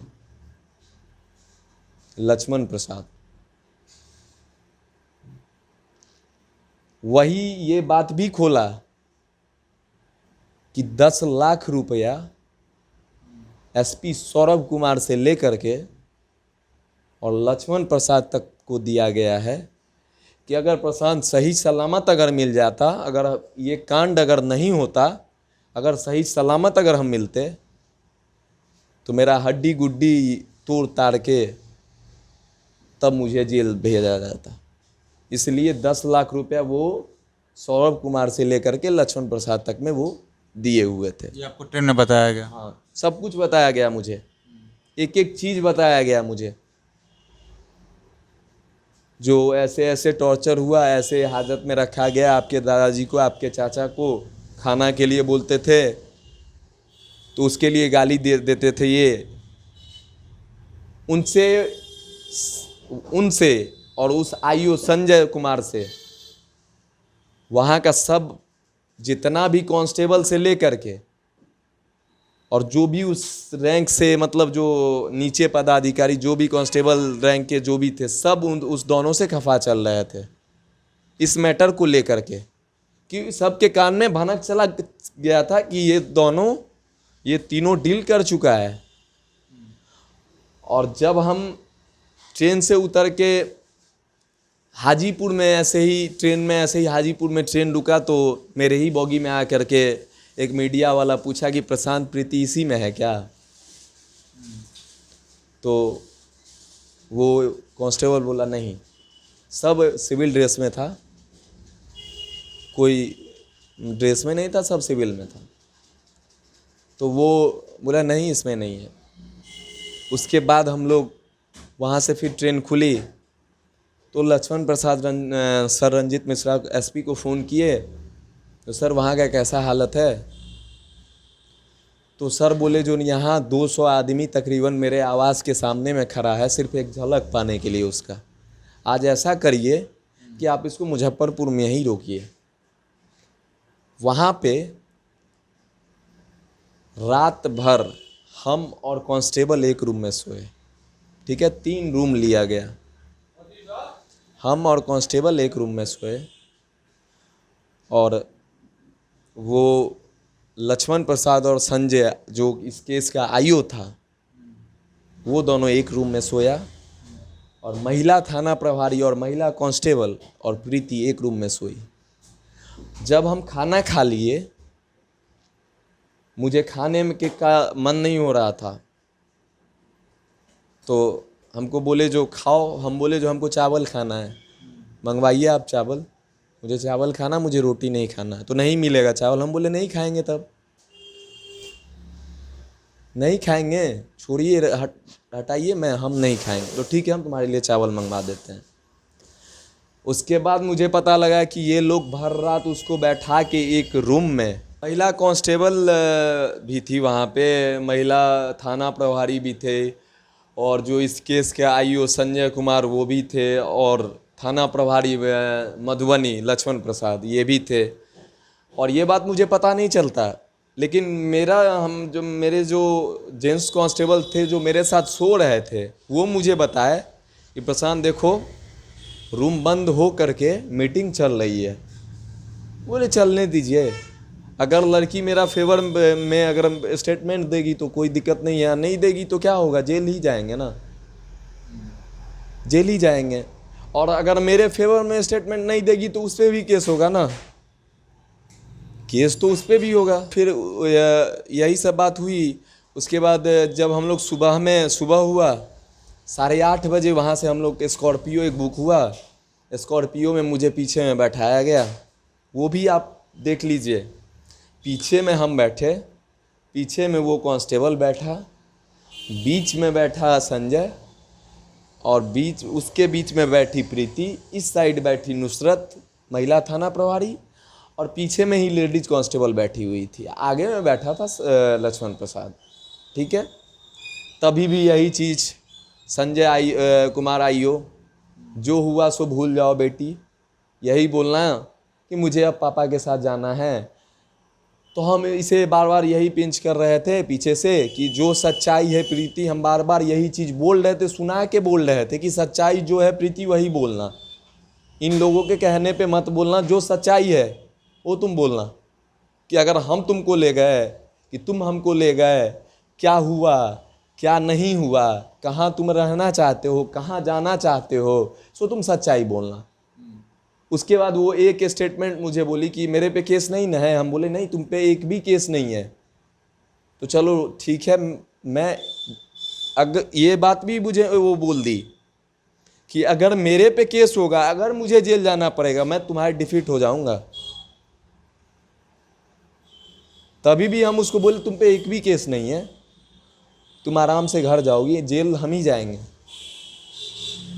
उसके बाद फिर वहाँ से सकरी में गाड़ी चेंज कर दिया गया। एक गाड़ी में हम थे, एक गाड़ी में वो थी। गाड़ी अलग कर दिया गया, गाड़ी अलग कर दिया गया, दोनों लोग को अलग अलग गाड़ी में बैठाया गया। वहाँ से षड्यंत्र रस्ते मतलब जो सिखाते सिखाते लाए यहाँ तक लाए। उसके बाद हम बोले, जो पहले मेरा ही यहाँ पे पुटअप हुआ, तो हमसे मजिस्ट्रेट साहब यहाँ के पूछे, मधुबनी के, कहाँ थे इतना दिन से? हम बोले सर यहाँ थे, मुझे पता नहीं था। तो दोस्त से बात नहीं हुआ था क्या, सुदर्शन, जो वहाँ पे जेल में था? हम बोले सर अगर उससे बात होता तो इतना बड़ा कांड थोड़े ही ना होता।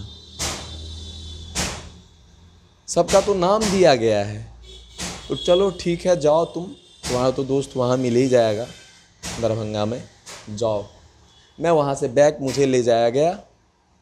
उसके बाद मैं दरभंगा गया, और दरभंगा जाते समय मेरे साथ वो भी कांस्टेबल गया। कांस्टेबल मुझे दिलासा दिला रहा था कि तुम 3-4 से 5 दिन में निकल जाओगे, क्योंकि उसको हो रहा था बच्चा है, कहीं कुछ कर लेगा, कुछ ये हो जाएगा मन में। वो अपना दिलासा दिला रहा था कि तुम 4 से 5 दिन में निकल जाओगे, कोई केस में ये नहीं है, तुम निकल जाओगे। हम बोले अच्छा ठीक है अंकल, हमको जितना दिन रहना पड़ेगा रहेंगे, खाली बस लड़की मेरे फेवर में साथ स्टेटमेंट दे दे 164। यही हुआ जो उसका स्टेटमेंट हुआ। स्टेटमेंट कहाँ हुआ? मधुबनी ना? मधुबनी। जब आप मधुबनी कोर्ट में पहुंचे तो आप दोनों का बयान हुआ, उस समय में आपके किसी परिवार के सदस्य से मुलाकात, आमना सामना नहीं हुआ? मेरे परिवार सब डरे सहमे हुए थे, इतना बड़ा कांड हो चुका था। कोर्ट में एक धारा 144 लगा हुआ था, किसी को आने जाने का मतलब जो किसी को परमिशन नहीं आने जाने का था। सिर्फ वही जो अगर मेरे गार्जियन जाते तो गार्जियन को वहाँ मिलने दिया जाता, वो भी एक आदमी को मिलने दिया जाता, वो भी मेरे गार्जियन नहीं गए। ना मेरा वकील वहाँ पे फेस किया, कोई भी नहीं गया, ना मेरा एडवोकेट वहाँ पे गया, कोई नहीं गया। उसके तरफ से उसके एडवोकेट भी थे, उसके पिताजी आए, उसकी माँ आई हुई थी, और उसका मतलब जो जहाँ तक मैं तो वहाँ से निकल चुका था, मैं दरभंगा के लिए रवाना हो चुका था। और वहाँ पे मुझे बाद में पता चला कि उसकी माँ आई हुई थी, उसके पिताजी आए हुए थे। जब तक मैं कोर्ट में था तब तक कोई नहीं आया हुआ था। तो फिर जब मैं दरभंगा गया तो वहाँ पे पता चला कि उसकी माँ, पिताजी सब आए हुए थे। सब उसको मेडिकल के लिए जब ले गए तो वो जो वहाँ पे भी वो स्टेटमेंट दी है, जब 164 स्टेटमेंट मेरे फेवर में दे के उसके बाद भी वो वहाँ पे जाके बोली है कि मैं आप लोगों को नहीं पहचानता हूँ, जगतपति चौधरी को और उसकी माँ अनीता मिश्रा, उसकी माँ का नाम अनीता मिश्रा था। और उसको जो मतलब कुछ नहीं, मतलब जो हम आप दोनों को किसी को नहीं जानते हैं। अखबार में आया था कि जब प्रीति पहली बार वहाँ से लौट के दिल्ली से आई थी आपके साथ, तो कोर्ट में देख कर के रो रही थी माँ अपने मम्मी पिता को। हाँ, इसलिए रो रही थी कि आप इतने बड़े कांड करवा दिए, इतना बड़ा ये बात हो गया और आप हमको रिसीव करने के लिए आए, हम आपके साथ नहीं जाएंगे। इस चक्कर में वो रो रही थी वहाँ पे। जो हम जब मेडिकल के लिए पहुंची तो झल्ला करके जवाब दी कि मुझे नहीं जाना है आप लोगों के साथ, आप लोग यहाँ से चले जाओ, मुझे नहीं जाना है। तो लास्ट में कोर्ट यही डिसीजन किया कि आपको 2 दिन के लिए मतलब माता पिता के पास जाना पड़ेगा। उसके बाद वो डिसाइड की, वो मुझे यही बात बोल दी थी कि प्रशांत अगर मुझे कहाँ भेजेगा, तो हम बोले तुमको मम्मी पापा के पास भेजेगा। तो नहीं, हम मम्मी पापा के पास नहीं जाएंगे भी तो हम अपनी नानी के पास जाएंगे। उसके बाद वो बोली, वहाँ पे अपना पक्ष रखी कि हम नानी के पास रहेंगे। तो वहाँ मतलब जो मजिस्ट्रेट बोले, जो ठीक है तुम नानी के पास ही रहना, लेकिन 2 दिन के लिए तुम कम से कम अपने माता पिता के पास चले जाओ। 2 दिन के लिए वो वहाँ गई उसके बाद फिर वो वहाँ से उसके माता पिता फिर मधुबनी लेके आए। उसकी नानी आई, जो नानी उसका नानी घर है सहरसा शोर बाज़ार, ठीक है, उसका नानी का घर है। उसकी नानी आई, नानी उसको रिसीव की, रिसीव करके उसको वहाँ से ले गई। उसके बाद वहाँ पे जैसे यहाँ पे हम जेल में जैसे बंद थे, मतलब यहाँ पे रिमांड होम दरभंगा में, वैसे ही उसको वहाँ पे प्रोटेक्शन दिया गया था। काफ़ी मतलब महिला कांस्टेबल उसके मतलब जो नानी के यहाँ पे रखा गया था, 3-4-5 महिला कांस्टेबल हमेशा वहाँ पे रहते थे। क्योंकि इस कारण से कि जितना खतरा मेरे पे था उतना ही खतरा उस पे भी था, तो इसलिए उसको वहाँ पे मतलब जो प्रोटेक्शन के लिए वहाँ पे उसको प्रशासन दिया गया था और वो प्रशासन वहाँ पे रह रहा था। उसके बाद मेरा 3-4 महीना तो पहले मुझे कोर्ट में पुटअप नहीं कराया गया, जो माहौल बहुत टाइट है, ये है वो है। इस बीच में परिजन से मुलाकात आपकी नहीं हो रही थी? फेस टू फेस नहीं हो रहे हैं आप? नहीं। मुझे 2 महीना के बाद वो भी दरभंगा रिमांड होम में मेरे फादर अरेस्ट होके जेल में थे और मेरी माँ और मेरी दादी और मेरे दादाजी, ये 3 आदमी पटना में रह रहे थे अपने किसी रिलेशन के पास, और वही आदमी लेके आए दरभंगा। उस टाइम में छठ का समय था, दिवाली और छठ का समय था, तो वो गांव लेके आए। उसी टाइम में मुझे पहला बार, जब मेरी दादी बाहर में ही थी, मेरी एक दादी मतलब दादी की बहन ही थी, और दादी की बहन और मेरे दादाजी वो दोनों आए, और मेरी दादी बाहर कार में बैठी हुई थी और मेरी माँ बाहर कार में बैठी हुई थी। वो दोनों आए अंदर, मैं देख के रोने लगा, दादाजी को देख के मैं रोने लगा और दादाजी भी रोने लगे। उसके बाद हम बोले कि रोना नहीं है, हम ठीक हैं, बस वही पूछे वहाँ से जेलर से जो हम मिलवा सकते हैं क्या दादी से, सबसे मतलब फैमिली से, तो हाँ आप मिलवा सकते हैं। वहाँ एक बात है, एक ही वहाँ पे एक कैदी था, वो झा ही था, राघव झा, जो कि बहुत अच्छा इंसान था। आज के डेट में बहुत बड़ा क्रिमिनल था, लेकिन आज के डेट में वो भी बहुत अच्छा इंसान बन चुका है और बहुत सेट हो गया, अपना लाइफ सेट कर चुका है। वही आदमी मुझे 2 महीना अपने पैसे पे खिलाता पिलाता था और अपने बेड पे सुलाता था मुझे, और वही इंसान था। वही इंसान के बारे में मुझे यहाँ पे जाने टाइम में, मधुबनी से दरभंगा जाने टाइम में बोला गया था कि वही सबसे बड़ा डकैत है, उससे तुम बच के रहना। पुलिस प्रशासन तो सबको डकैत चोर सब तो बना ही देता है, सब कुछ तो पुलिस प्रशासन सबको तो बना ही देता है ना। आप उस दिन फिर अपने दादी से और पापा से मिले? पापा से नहीं, पापा तो मेरे जेल में थे। दादी के साथ? दादी, मम्मी और दादाजी से मिले। जब मम्मी से जब सामना हुआ फर्स्ट टाइम, तब आपका रिएक्शन? मम्मी रोने लगी, मैं भी रोने लगा। उसके बाद दादी भी दादी का भी तो एकदम, दादी तो उससे ज़्यादा भी एकदम इमोशनल हो गई थी, बहुत ज़्यादा इमोशनल हो गई थी दादी। हम दादी को बोले दादी टेंशन मत लो, हम ठीक है यहाँ पे, पहले पापा का बेल करवाओ, पापा निकल जाएंगे तब मेरा बेल होगा। यही बात हुआ। उसके बाद जो कुछ देना था, जो कुछ लेके आई हुई थी मेरे लिए कपड़ा वगैरह, वो मुझे दी। उसके बाद वो लोग चले गए। उसके बाद 2 महीना के बाद, फिर उसके 2 महीना के बाद मुझे कोर्ट आने जाने दिया जा रहा था। तो मेरे दादाजी यहाँ पे थे, तो वो कभी कभी किसी कोई आता था, वही अरेर से जो 3-4 जो जुबनाइल पकड़ा के गया था, वो कभी कभी कोर्ट जो आता था, तो उसी के हाथ से मेरा कुछ सामान वहाँ पहुँचता था। मुझे कोर्ट नहीं आने दिया जा रहा था, मैं कोर्ट आता भी नहीं था। मैं दिसंबर लास्ट में कोर्ट आया हूँ, जो कि मैं अक्टूबर में ही चला गया था। 2 महीना मैं कोर्ट भी नहीं आया था। नाइस। सिर्फ एक बार फ़ोन पे बात, जो कि आपने फ़ोन किया था मम्मी को, इस बीच पे नहीं, फेस टू फेस मुलाकात हुआ था, जो आई हुई थी मेरी मम्मी। हाँ, उस बीच में, हाँ, जब मम्मी मुलाकात करने के लिए आपसे आई और दादी मुलाकात करने के लिए आई, तब तक और आपके परिवार के बीच सिर्फ एक बार फ़ोन कॉल हुआ था, जो आपने किया था कि मम्मी हम जिंदा हैं। हम जिंदा हैं। वो तो वहीं पे दिल्ली में है, शुरुआत में ही किए थे हम फ़ोन कॉल।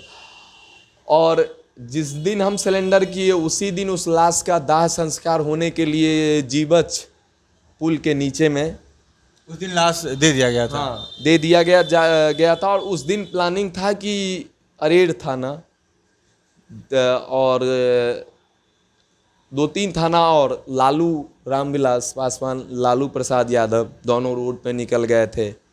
बिहार बंद का कॉल था। रामविलास पासवान मेरे पिताजी को पर्सनल नंबर पे फ़ोन किए कि आपका अरेर हाई स्कूल से कितना किलोमीटर अंदर आपका घर है, मैं आपसे मिलना चाहता हूँ।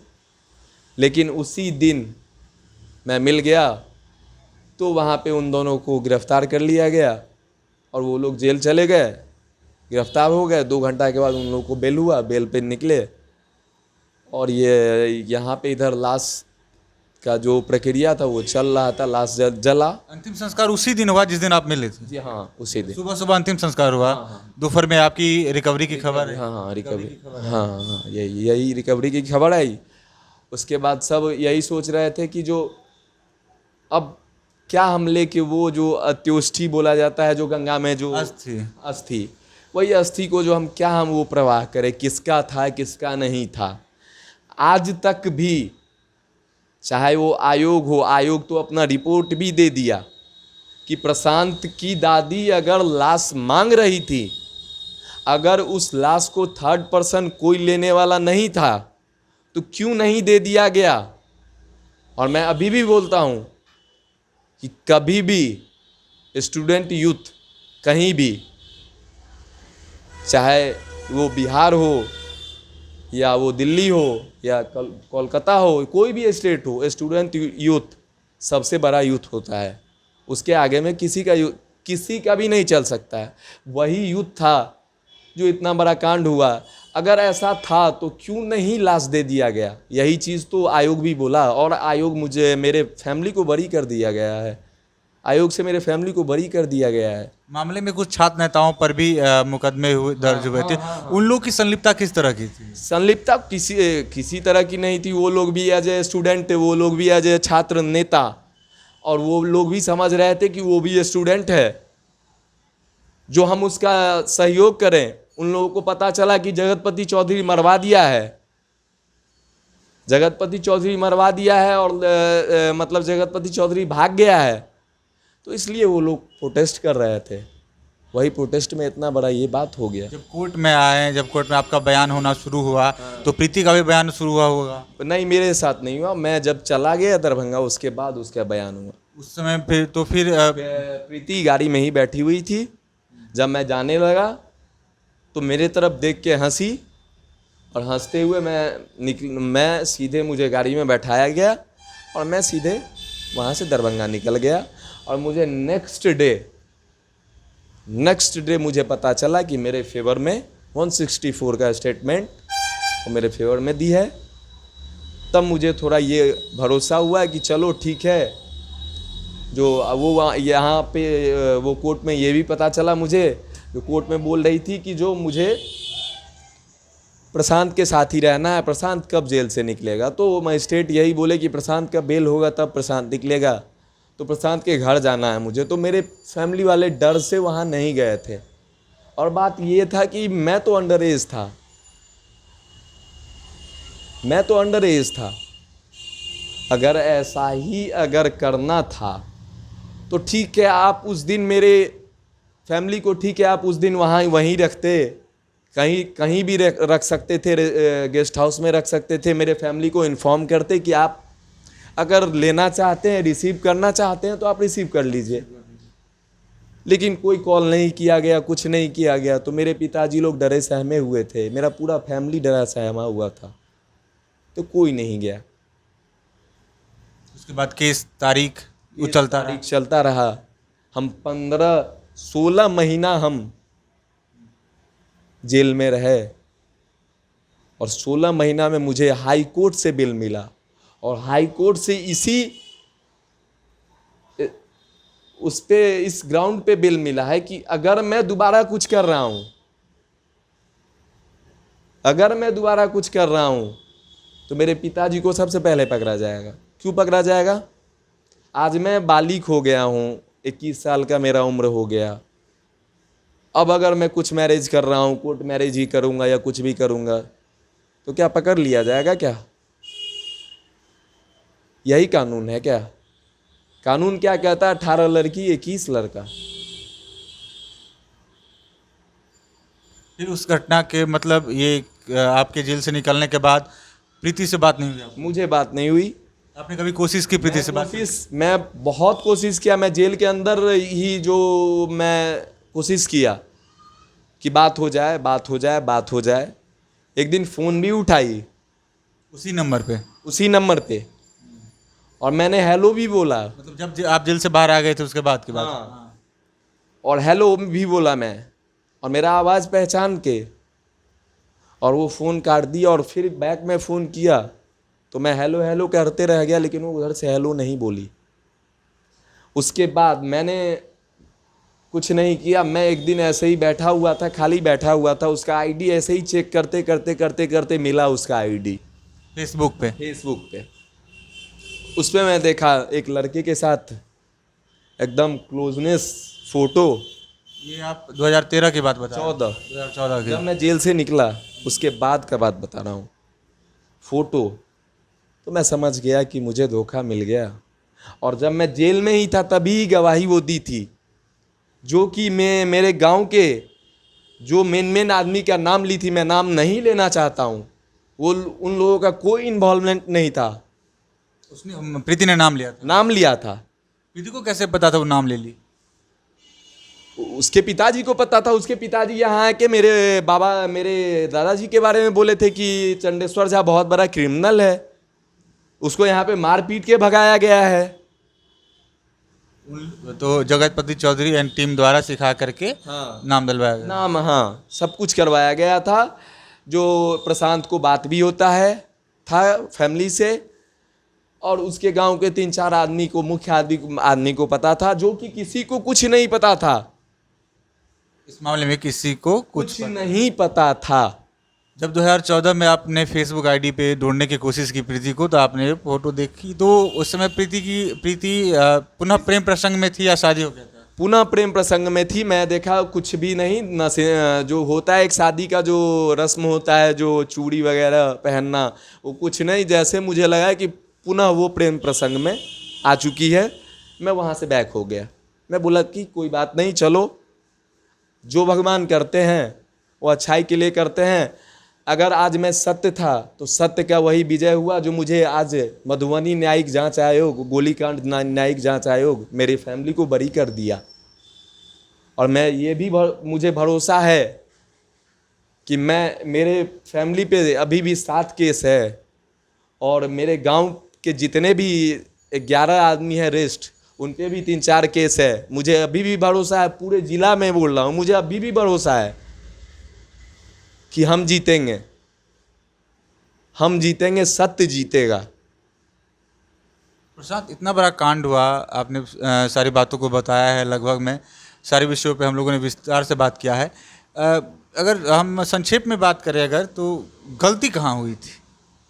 सबसे बड़ा मिस्टेक क्या था? अगर इस मामले में अगर हम माने तो सबसे बड़ी गलती क्या थी? आपका प्यार करना या संवादहीनता? आपको सबसे बड़ी गलती थी मेरा प्यार करना उससे। सबसे बड़ी गलती थी कि मैं उसे प्यार कर लिया। मैं पहचान नहीं पाया क्योंकि वो करप्ट थी। मैं अभी भी आज मैं सोशल मीडिया के माध्यम से कह रहा हूँ कि जगतपति चौधरी खुद करप्ट, उसका हर एक फैमिली में हर एक मेंबर करप्ट है। मुझे एहसास हो गया कि मैं गलत किया, उससे प्यार करके मैं गलत किया, उसका मैं अंजाम भुगत लिया। यही मैं संक्षेप में मैं बता दिया। आपके गांव के बहुत सारे लोग, बताया जाता है कि उस समय जब केस हुआ था तो कई महीने कई सालों तक घर पे नहीं रहते थे, नहीं सोते थे। पुलिस मधुबनी में लॉज वगैरह से स्टूडेंट्स को उठा करके मारपीट कर रही थी। तो आप जब कोर्ट में अब सुनवाई चल रहा था तो इन सब सारी बातों का भी जिक्र होगा ही। और ये भी बताया जाता है कि एक लिंक ये भी जोड़ा गया कि कहीं से इसका ऐसा कनेक्शन भी है कि पाकिस्तान का कैदी भगाया गया उस मामले में। तो इस कांड का कहीं से वो भी जुड़ाव हो सकता है। तो जब सुनवाई चल रही थी, इस सब चीज़ का क्या सच्चाई है? इस सब चीज़ का कोई सच्चाई नहीं था। आप एक बात बताओ, उसमें से आप किसको पता था कि वो पाकिस्तान का कैदी है? वो पाकिस्तानी कैदी है, उसके क्या माथे पे लिखा हुआ था क्या? पुलिस लिख दिया था क्या? जब कोर्ट लेके आया था तो क्या उसके लोगो लगे हुए थे उसके कपड़े पे क्या कि ये पाकिस्तानी कैदी है? जो कैदी भागे, जो लोकल कैदी भागे, वो रिटर्न आ गए। 2 दिन के बाद रिटर्न जेल आ गए, घर पे घूम के जेल रिटर्न आ गए।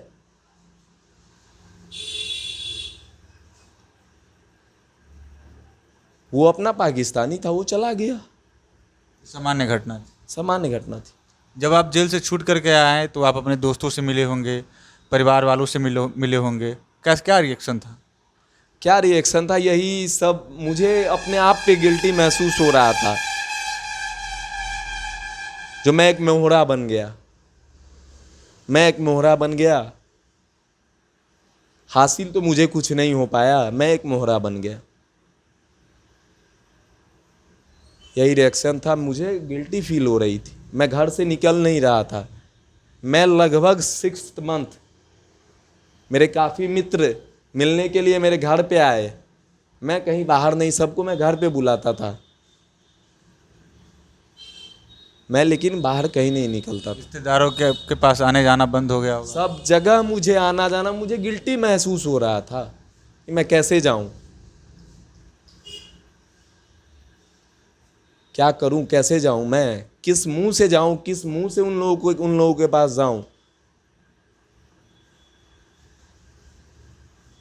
प्रशांत, माइनर एज में कहा जाता है कि सबसे प्रेम प्रसंग दोस्ती होती है, पहले दोस्ती के बाद लोग प्रेम प्रसंग में उसे तब्दील कर देते हैं, और वही आपके साथ भी हुआ। उसी तरह की घटना हुई, बचकानी हरकत कही जा सकती है। बच्चों वाली उम्र थी, उसमें आपके साथ ये घटना घटी, और मोबाइल आपके पास था, मोबाइल आप इस्तेमाल करते थे। तो कहा जाता है कि आज के समय में बच्चों को मोबाइल देना नहीं चाहिए। मानते हैं? ये चीज़ मानते हैं। मोबाइल फैक्टर है। फैक्टर है। अगर आपके पास मोबाइल नहीं रहता तो शायद ये घटना नहीं होती। दूसरा ये भी कारण हो सकता है कि आपके पास मोबाइल मिला तो आपके परिजनों ने आपको मोबाइल प्रोवाइड किया होगा। मेरे परिजनों ने मुझे एक सिंपल सेट प्रोवाइड किया था, नहीं कि कोई एक कैमरा वाला मोबाइल। उस टाइम तो एंड्रॉयड तो आया भी नहीं था। एंड्रॉयड तो आया भी नहीं था उस टाइम। मुझे एक सिंपल सेट, जो मतलब जो एक होता है, जो फैमिली को होता है, जो मैं ट्यूशन पढ़ता था, जाके कहीं कोचिंग पढ़ता था, तो कहीं लेट हो जाए तो एक होता है ना कि कहाँ हो, इसलिए मुझे मोबाइल प्रोवाइड किया गया था। सबसे पहले अगर बड़ा नाम में लिया जाए तो सबसे पहले शकील अहमद पहुंचे हुए थे, पूर्व केंद्रीय मंत्री कांग्रेस।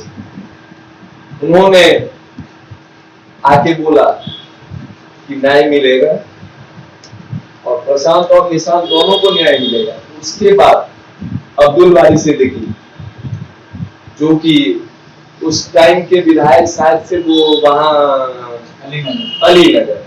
अलीनगर के विधायक थे, वो भी पहुंचे। वो भी बोले कि नहीं, यही उनका भी स्टेटमेंट था कि प्रशांत और निशांत के फैमिली को न्याय मिलेगा। जो भी आया, जो भी, चाहे वो विनोद नारायण झा हो, भावना झा हो, जितना नेता हो, सब यही बोले कि प्रशांत के फैमिली को न्याय मिलेगा। लेकिन कुछ ऐसा कुछ न्याय सब वही कानूनी प्रक्रिया के तहत हुआ, और मेरे फैमिली को वही जांच आयोग ने न्याय दिया, और वही न्याय के मैं अभी भी वही कानून पे मैं भरोसा कर रहा हूँ, जो मेरे फैमिली को भी न्याय मिलेगा। और जितने इस मधुबनी जिला में जितने भी व्यक्ति फंसे हुए हैं इस मधुबनी कांड के केस में, मैं आशा करता हूं कि सबको न्याय मिलेगा। मैं यही कामना करता हूं ईश्वर से कि सबको न्याय मिले।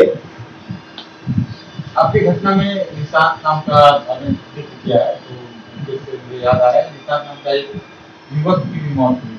हाँ, उसके परिजन उसके परिजन, एक बात मैं बता दे रहा हूँ, निशांत को सीधे डीएसपी ने सीधे कॉलर पकड़ के ऐसे कॉलर पकड़ के वो एक पढ़ने वाला लड़का 11th में पढ़ रहा था, कोचिंग करके जा रहा था, उसको कोई दूसरा आदमी डीएसपी का कपार सर फोड़ा, उसने उसका गुस्सा उस पर उतार के सीधे उसको कॉलर पकड़ के इधर पिस्टल सटाया और इधर से गोली निकाल दी। क्या यही नहीं है? क्या यही नहीं है? और उसके बाद उसके दादाजी को बहुत लोग कहने गए जो प्रशांत के कारण ऐसा हुआ, ये हुआ, वो हुआ। इसके दादाजी के मैं अभी भी मैं उस फैमिली का मैं बहुत बड़ा मैं ये हूँ, बहुत बड़ा जो कहता है जो कर्जदार, वो मैं कर्जदार हूँ, बहुत बड़ा कर्जदार हूँ। और जिस दिन मैं उस स्टेज पे जाऊंगा तो मैं निश्चित मैं निशांत की माँ से मिलूंगा और बोलूंगा कि हाँ, अगर निशांत चला गया तो प्रशांत आपका बेटा अभी जिंदा है। और निशांत के दादाजी ये भी बोले कि प्रशांत के फैमिली का क्या गलती और प्रशांत का क्या गलती। गलती तो उस प्रशासन का है जिसने लाश नहीं दिया। अगर लाश दे दिया होता तो आज इतना बड़ा हंगामा नहीं होता। तो लास्ट में मैं यही कहना चाहता हूँ कि आज के डेट में हर एक युवा को कहना चाहता हूँ कि प्रेम करना कोई गुनाह नहीं है, लेकिन प्रेम करो तो अपने काबिल हो के प्रेम करो और उस शख्सियत से प्रेम करो जो तुम्हारे लायक है और तुम्हारे काम आए। यही चीज मैं हर एक युवा से मैं अपील करना चाहता हूँ। प्रशांत, इस घटना में करीब 3 लोग मारे गए। हाँ। आप तीनों के परिजन से मिले? मैं तीनों के परिजन से तो मैं नहीं मिला हूँ, मैं तो एक ही के परिजन से नहीं मिला हूँ, लेकिन मैं सोच रहा हूँ कि मैं तीनों के परिजन से मैं मिलूंगा। मैं मिलूंगा, निश्चित मिलूंगा। मैं क्यों नहीं मिलूंगा, क्योंकि मुझे मिलना मेरा फर्ज बनता है। कितनी जल्दी याद आती है? मुझे भी क्यों याद आएगी? आपकी जिंदगी में जिंदगी खराब कर दी वो मेरा क्यों याद आएगा? मेरा ही नहीं, पूरे होल मधुबनी जिला का जिंदगी खराब कर दी वो। मोरा कौन बना? प्रशांत झा।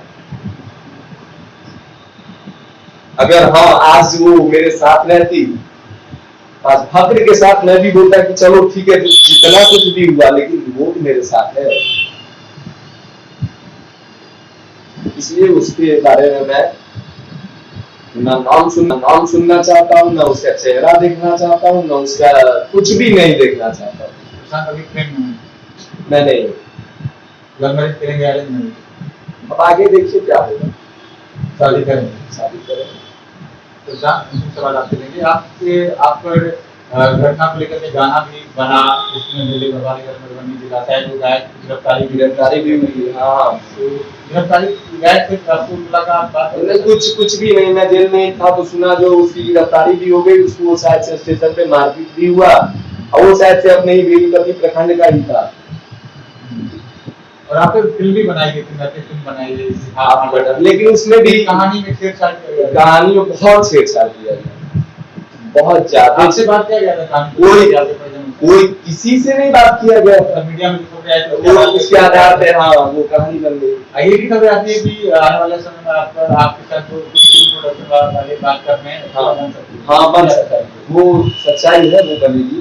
जब बनेगी तो मैं फिर आपसे। अभी आपकी बात हुई? हाँ बात हुई, फर्स्ट राउंड बात हुई। हाँ फर्स्ट राउंड बात हुई। अगर आएगी तो आप लोग भी देखेंगे, सब देखेगा, पूरा बिहार में पूरा भारत देखेगा। प्रशांत उस समय 17 साल के थे, आज उनकी उम्र 25 साल है। हाँ। प्रशांत अभी क्या कर रहे हैं? हम अभी बिजनेसमैन है, मेरा मेडिकल स्टोर है अरेर चौक पे, और मेरा घर अरेरुआ बेनीपट्टी प्रखंड मधुबनी जिला, बेनीपट्टी प्रखंड गाँव मेरा अरेर है। अरेर मेडिकल स्टोर है मेरा, और मैं मेडिकल मेरा लास्ट ईयर फाइनल ईयर है, ग्रेजुएशन फाइनल ईयर का मैं पेपर देने वाला हूँ। अभी लॉकडाउन चल रहा था इसलिए डेट भी निकला है। 25 से मेरा थर्ड पेपर होने वाला है, 25 सितंबर से मैं पेपर भी दूंगा और आगे मैं पढ़ाई भी जारी रखूंगा और बिजनेस भी करूंगा। बहुत बहुत धन्यवाद प्रशांत। तो ये प्रशांत थे मधुबनी जिले का सबसे बड़ा हिंसात्मक कांड कह सकते हैं, पृथ्वी प्रशांत कांड, जिसमें हमने पहले ही बताया मुख्य किरदार कहे जा सकते हैं। अगर मुख्य किरदारों में इस घटना को अगर हम बांटेंगे तो उस घटना का एक मुख्य किरदार प्रशांत, जिन्होंने घटना को लेकर के बहुत सारी सच्चाई और अवधारणाएं जो लोगों ने बनाई, मीडिया ने बनाई, उसकी हकीकत से हमें अवगत कराया है और सारे सवालों का बेधड़क जवाब दिया है, युवाओं के नाम संदेश दिया है। आज वो 25 साल के हैं, 8 साल बाद पहली बार सोशल मीडिया के माध्यम से अपना पक्ष वो रखे हैं